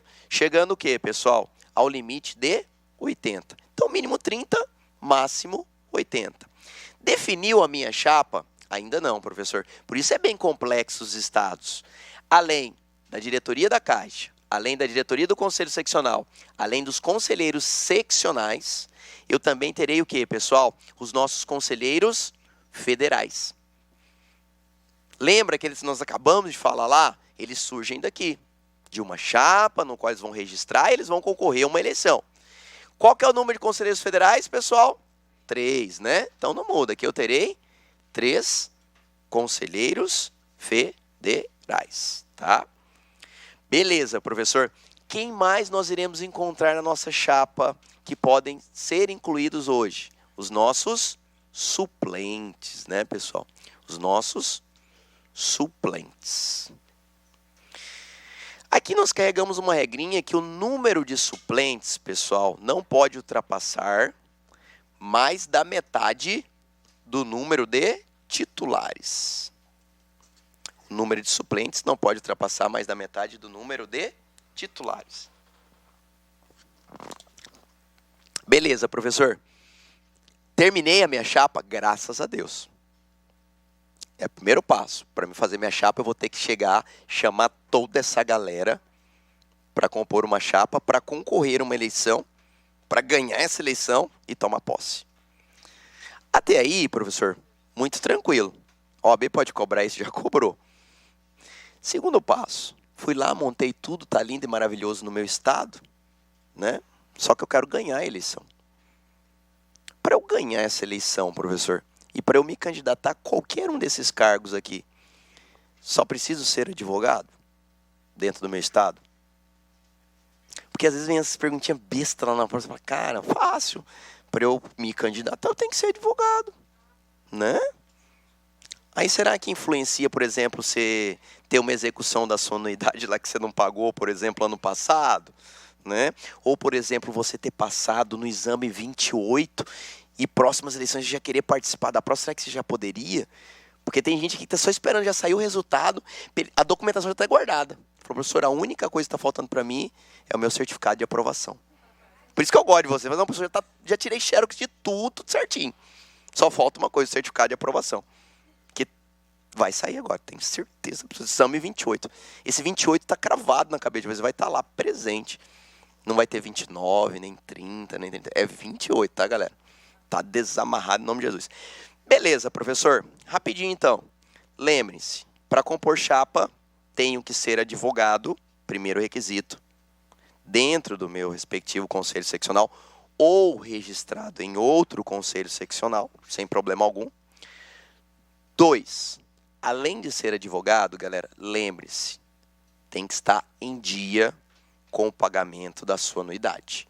Tá? Até um critério básico. Onde você está devendo, você não participa das coisas, na é verdade? Né? Se não pagou a comissão de formatura, não vai participar da festa. Né? A mesma coisa aqui.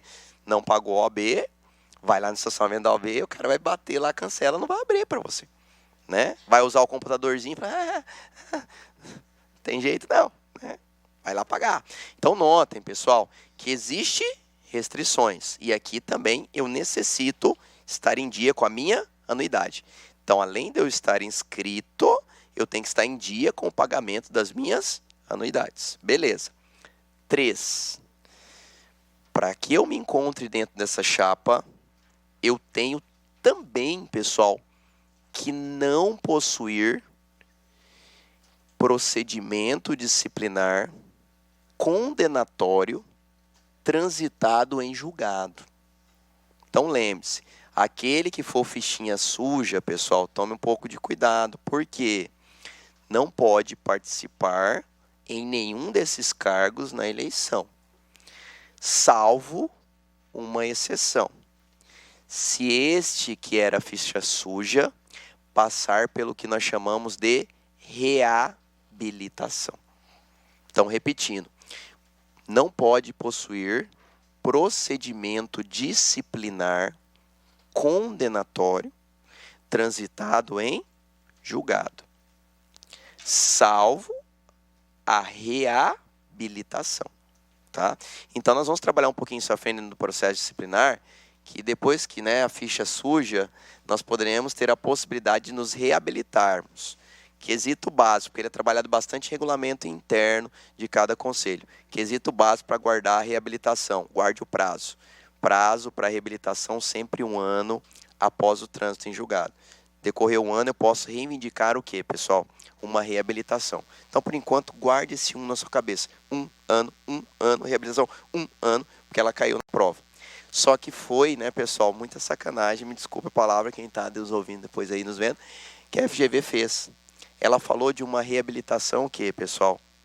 Criminal. Tá? Então, tome cuidado. Posso reivindicar, sim, após o cumprimento desta.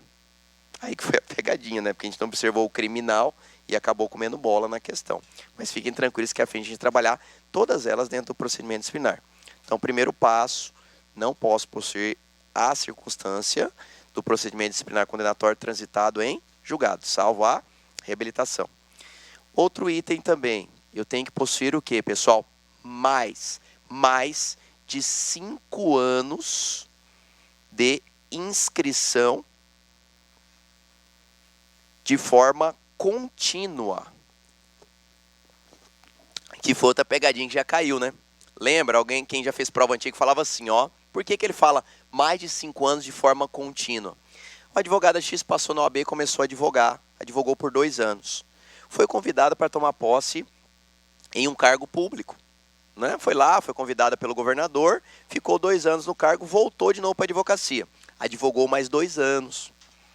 Está lá trabalhando de repente, muito conhecida, veio um outro governo, chamou ela para tomar posse lá em outro cargo. Ficou mais um tempo e voltou para a advocacia. Advogando mais 2 anos, ela foi convidada por uma das chapas a integrar como futura conselheira federal daquela chapa. Aí pergunta, ela pode participar? Aí qual que foi o primeiro cálculo, né? 2 mais 2 mais 2 dá 6, mais de 5, pronto, já cumpriu. Galera, 5 anos contínuos, tá? O problema, que a grande pegadinha é a seguinte, o artigo 63 do Estatuto da OAB traz todas essas definições para nós. Fala que você tem que estar em dia com a OAB, fala que você não pode ter procedimento disciplinar transitado em julgado salvo a reabilitação. Fala o quê, pessoal? Que você tem que estar inscrito na Ordem dos Advogados do Brasil.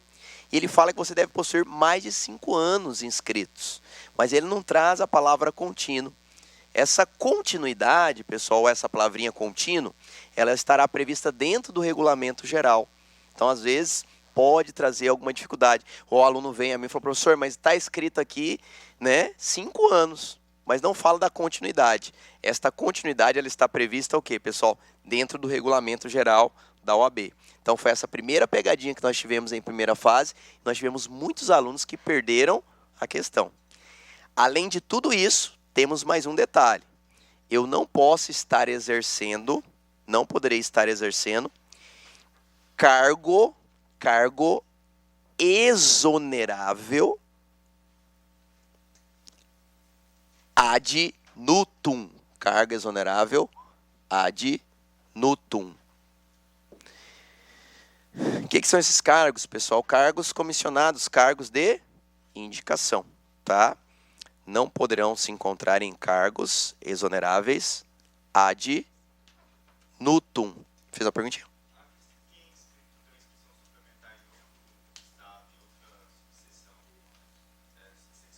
Uhum. Pode, se tiver bonitinho dia, sem problema algum, pessoal.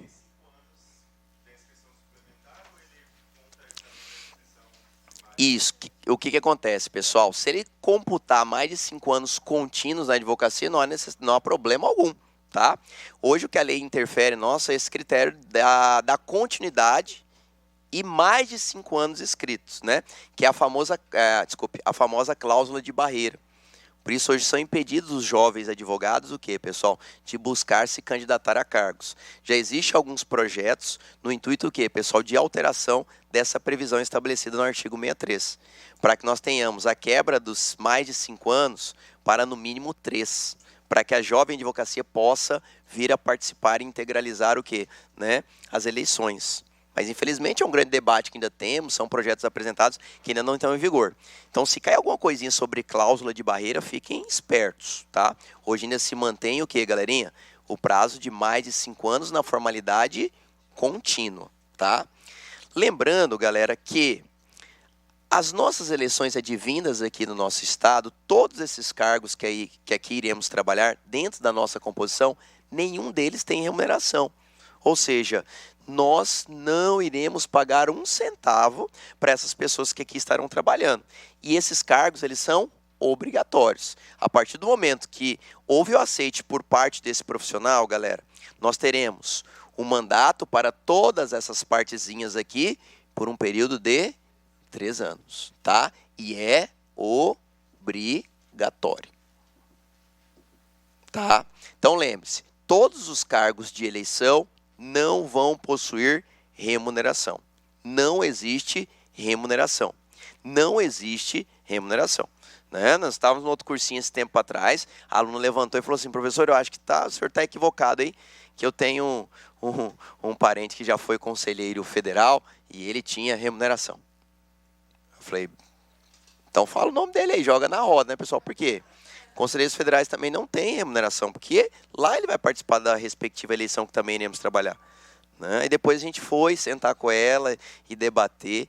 Na realidade, ele foi conselheiro federal, mas teve a sua indicação, o quê, pessoal? Para assumir, né, um dos cargos do CNMP, do Conselho Nacional do Ministério Público. E lá existe, né, valores remuneratórios atribuídos em virtude do cargo. Então, é uma situação totalmente diferente. Tá? Então, tome um pouquinho de cuidado, às vezes, com questões que podem cair nesse sentido. Às vezes, existem eleições internas, que é o quê? Né, pessoal? A participação desses conselheiros federais, no qual ele pode ser escolhido para ocupar cargos como esse, onde a própria Constituição Federal define o quê? Alguns cargos públicos de indicação da Ordem dos Advogados do Brasil. Como, por exemplo, no CNJ, que nós temos 2 vaguinhas para advogados, no CNMP, que é o Conselho Nacional do Ministério Público, dentre outros órgãos que hoje nós temos. Então, tome um pouquinho de cuidado nesses critérios. Para a função de conselheiro federal, de conselheiros seccionais ou cargos de diretoria, pessoal, não possuem nenhum critério remuneratório. Os únicos critérios remuneratórios atribuídos dentro, pessoal, dos nossos estados, ou seja, dos nossos conselhos seccionais, são para aqueles que são contratados. Primeiro, a copeira, o segurança, a secretária que lhe atende ali, esses sim, são contratados e lá é aplicado o regime seletista, tá? 3, os procuradores da Ordem dos Advogados do Brasil, pessoal, possuem remuneração? Tem que ter um advogado OAB, né? Posso acionar a OAB? Pode. Posso entrar com uma ação contra a Ordem dos Advogados do Brasil? Posso. Tem que ter um procurador, um advogado. Pessoal, os procuradores da Ordem possuem remuneração, tá? Por quê? Procurador da Ordem, em regra, eles não são cargos, o quê, pessoal? Que participam de uma eleição, tá? 3, professor, e os cargos de comissões temáticas? Tem remuneração? Porque a OAB adora perguntar essas coisas. Fulano foi convidado a integrar a Comissão de Direito do Consumidor, como presidente da comissão. Tem remuneração? Comissões temáticas, pessoal, não possuem remuneração, tá? Oi? Nem mesmo as obrigatórias. Por quê, pessoal? Provavelmente serão designações dadas também a conselheiros daquele conselho seccional para integrar as comissões obrigatórias, certo? Há essa possibilidade também, onde também não possuem remuneração. 3, Tribunal de Ética e Disciplina. Se perguntarem do Tribunal de Ética e Disciplina, lembrem-se, todos aqueles que ocuparem cargos dentro dele não possuem remuneração. Porque a gente segue aquela regra, né? Cargos de eleição não possuem remuneração. E fala, mas o TED é indicação, então tem... Não, pessoal. Mesmo não havendo eleição, o TED, que é o Tribunal de Ética e Disciplina, lembrem-se, são cargos de indicação e também não possuem remuneração, tá? Inclusive, quem acompanhou as redes sociais essa semana agora, né, no decorrer da semana, houve o quê, pessoal, né? Todas as indicações dos componentes de comissões do Conselho Seccional de Mato Grosso. Então, às vezes, tem algum colega que segue, algum colega que é advogado, então já apareceu, obrigado, o OAB me indicou, né, na Comissão de Defesa do Consumidor. Então, são indicações. Esses cargos não possuem remuneração. Então, TED, caiu TED na sua prova, lembre, não tem remuneração. Comissões temáticas não tem remuneração. Tribunal de Prerrogativas, que nós temos também na OAB, nos nossos conselhos seccionais, não tem remuneração. Os tribunais de prerrogativas não possuem remuneração. Tá? Boa. As comissões temáticas basta estar escrito na ordem como advogados, tá, pessoal? Comprovou, basta que nós efetivemos um pedido, um requerimento bastante simples, contendo o nosso nome e, consequentemente, o número de inscrição e requisitando o quê, pessoal? Uma integração em qualquer uma das nossas comissões temáticas, tá? Oi? Isso, a cláusula de barreira, ela é atribuída sempre o quê? As eleições, tá? Fugindo isso, pessoal, as integralidades existentes para os outros cargos internos, por serem de indicação, nós não temos a análise, né, de mais de 5 anos contínuos para que aquela pessoa possa integralizar uma comissão temática, né, pessoal, ou outros cargos internos. Lembrando que esses cargos também não possuem remuneração, salvo aqueles que são contratados por meio do nosso regime seletista, tá? Secretária, né, pessoal, nosso copeiro, nosso segurança, nosso não, né, da OAB, porque não tem nada, mas eles são contratados e ali percebem a sua remuneração pelo serviço prestado. Rapidamente, pessoal, sei que nosso tempo está acabando, mas retornando aqui ao nosso conselho seccional, o primeiro passo para a gente entender a estrutura organizacional é saber de onde surge toda a composição. Então, nós já aprendemos aqui hoje que essa composição vai surgir o quê? De uma eleição. Perfeito, professor. E dentro da composição eu observei as características que cada um daqueles que participam deverão possuir para que eles possam se candidatar. Lá à frente nós vamos trabalhar que dentro dessa eleição, pessoal, qualquer um desses poderão ser impugnados, né? Se não cumpre, por exemplo, uma dessas características. Fala, professor, mas como que eu vou chamar alguém se ele não possui as características? Às vezes acontece, né? Às vezes ele não tem mais de 5 anos contínuos, como tivemos muitos casos. Teve um que foi comido bola pela própria chapa, convidou uma advogada, a advogada tinha trocentos anos de advocacia, já bem muitos anos, só que o que aconteceu, pessoal? Nós computamos 5 anos contínuos, e neste andar da carruagem, ela esqueceu que ela tinha tomado posse por alguns dias, foram dias, nem meses, foram alguns dias, num cargo do Tribunal de Justiça. Não deu certo, foi indicação, e ela tomou, tipo, 3 dias, entrou, 3 dias depois houve exoneração, porque o cargo não se manteve. Mas foi uma coisa tão rápida, passou em branco. E ela continuou a advogar. E o que aconteceu? Foi impugnada e foi convidada depois do quê, pessoal? A não integrar mais a chapa, porque ela não cumpria um dos requisitos estabelecidos no artigo 63. Então, por isso que nós vamos trabalhar um pouquinho com isso. E a OAB, às vezes, pode trazer um caso concreto desse e você tem que trabalhar. Qual é o requisito faltante aqui, onde eu posso analisar o quê? As alternativas que a questão está me trazendo. Então, é de suma importância nós entendermos essas características do artigo 63 dentro da previsão estabelecida no nosso conselho seccional. Aqui também, pessoal, rapidamente, dentro do nosso conselho seccional, eu vou ter o quê? O meu pleno. Como eu tenho o pleno lá do Conselho Federal, dentro de cada conselho seccional, dentro de cada estado, eu vou ter o pleno. E esse pleno, pessoal, ele segue as regrinhas bem semelhantes ao Conselho Federal. O pleno dos nossos conselhos seccionais, pessoal, terá também a figura de um presidente, que é o próprio presidente do Conselho Seccional. Então, esse também é muito fácil, não tem como nós errarmos na prova. Chegou no estado de Mato Grosso, eu vou pegar lá o presidente do Conselho Seccional, que atua dentro do nosso pleno. Pleno, nosso órgão máximo dentro daquele respectivo estado. Aqui no pleno, pessoal, nós seguimos praticamente as mesmas regras do Conselho Federal. Primeiro, dentro do pleno, o presidente, ele tem também aqui no estado o quê, pessoal? O seu voto de qualidade, tá? Então, o nosso pleno lá, pessoal, terá a figura do nosso presidente, tá? Dentro do nosso pleno. Esse presidente, pessoal, terá o seu voto de qualidade, que não é voto Minerva, né? Lembre-se de sabão em pó, aqui é voto de qualidade. E quem que vai discutir essas matérias aqui, professor? Também fácil, né? Os nossos conselheiros seccionais. Lá eu tenho os federais, aqui eu tenho os seccionais. Lembrando que nós já fizemos a conta como que ele vai compor e qual o número que nós iremos ter em cada estado. Sempre esqueceu? Faça a leitura do artigo 106. né? Menos de 3 mil até 30, né? Mais de 3 mil, a cada grupo de 3 mil, eu posso chegar até 80 conselheiros. Então, notem, pessoal, e esses componentes que irão debater as matérias dentro do pleno do nosso conselho seccional. Lembrem-se aqui, pessoal, isso é muito importante, o seguinte, que eu também tenho a figurinha dos nossos ex-presidentes, tá? O mesmo esquema que nós trabalhamos lá, pessoal, copia e cola aqui. Já está fixado do lado direito, sabe? Não vai esquecer mais. Ou é velhinho ou é novinho, tá? Tipo, você chega aqui no estado de Mato Grosso, tá gravando aí, você vê Francisco Anis Fayad. Professor, ele é velho, mas ele faz parte dos novinhos, tá, pessoal? Ou seja, o Francisco Anis Fayad, muito conhecido, ele atuou o quê, pessoal? Posterior a 94, tá? Então, hoje ele é um ex-presidente do estado de Mato Grosso, do nosso conselho seccional.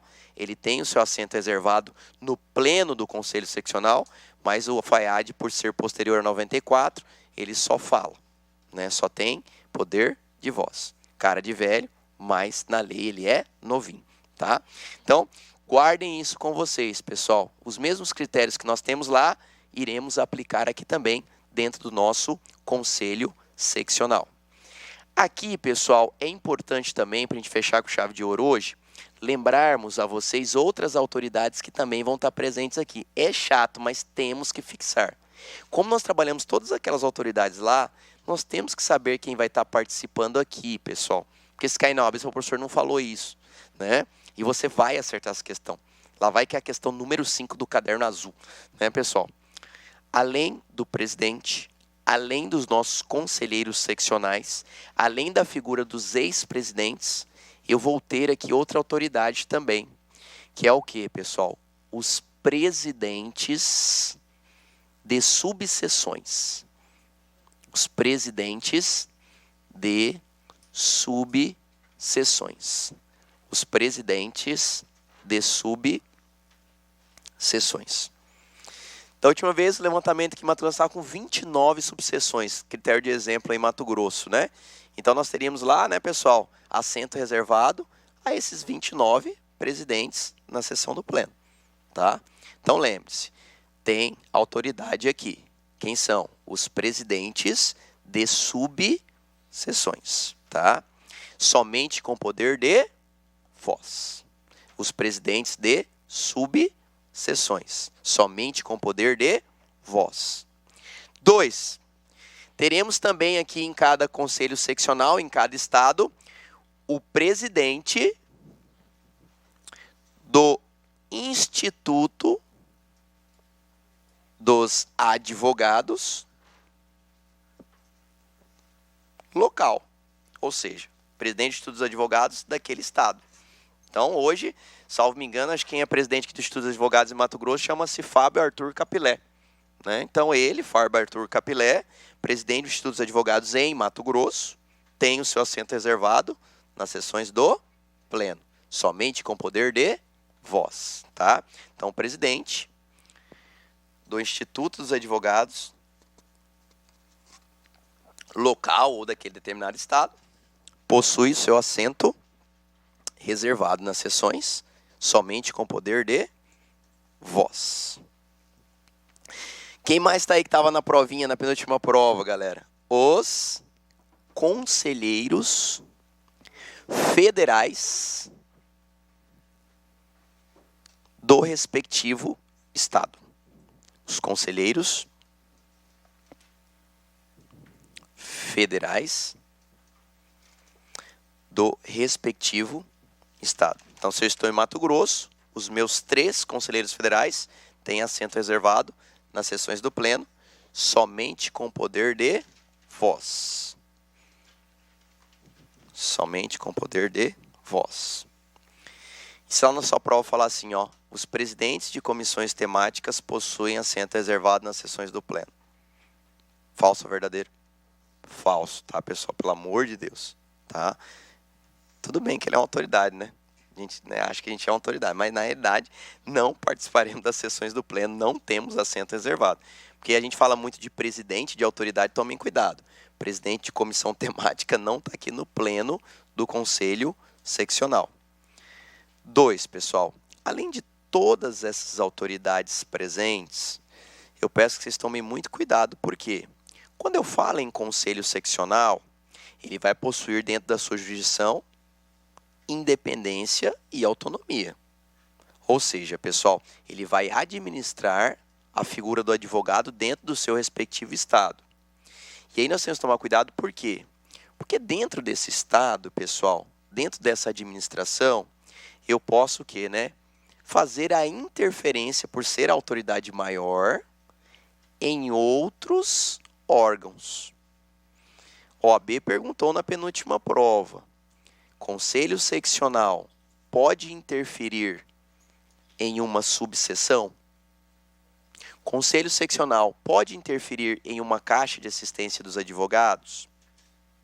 Porque tudo está dentro do estado. Lembrem-se, galera, o conselho seccional é a autoridade máxima dentro do estado. Ele pode sim interferir em toda e qualquer subseção, como também poderá interferir o quê, pessoal? Nas caixas de assistência dos advogados. Lembrando sempre que para que haja autorização de intervenção do conselho seccional nesses órgãos, ele necessita ter autorização de no mínimo 2/3 do conselho.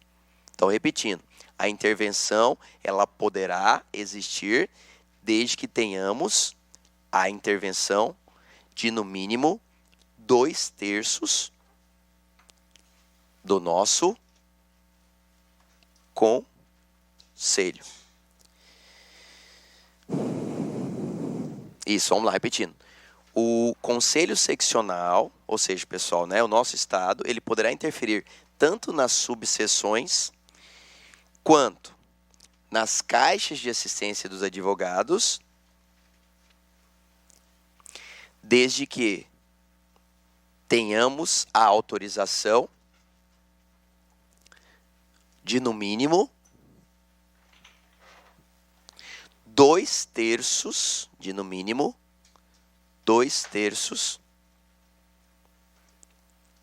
do conselho. Ou seja, vai levar essa matéria de discussão junto ao nosso conselho daquele respectivo estado, ele vai ser debatido. Se nós tivermos o quê, pessoal? Autorização de, no mínimo, 2/3 do conselho, nós poderemos intervir tanto na Caixa de Assistência de Advogados, quanto em qualquer uma das subseções que aquele estado possui. Beleza? Vamos finalizar por aqui, galera. Amanhã estaremos juntos de novo, né? 8 horas. Traga o café para mim, tô brincando. Amanhã, 8 horas, estamos aí. Clique lá.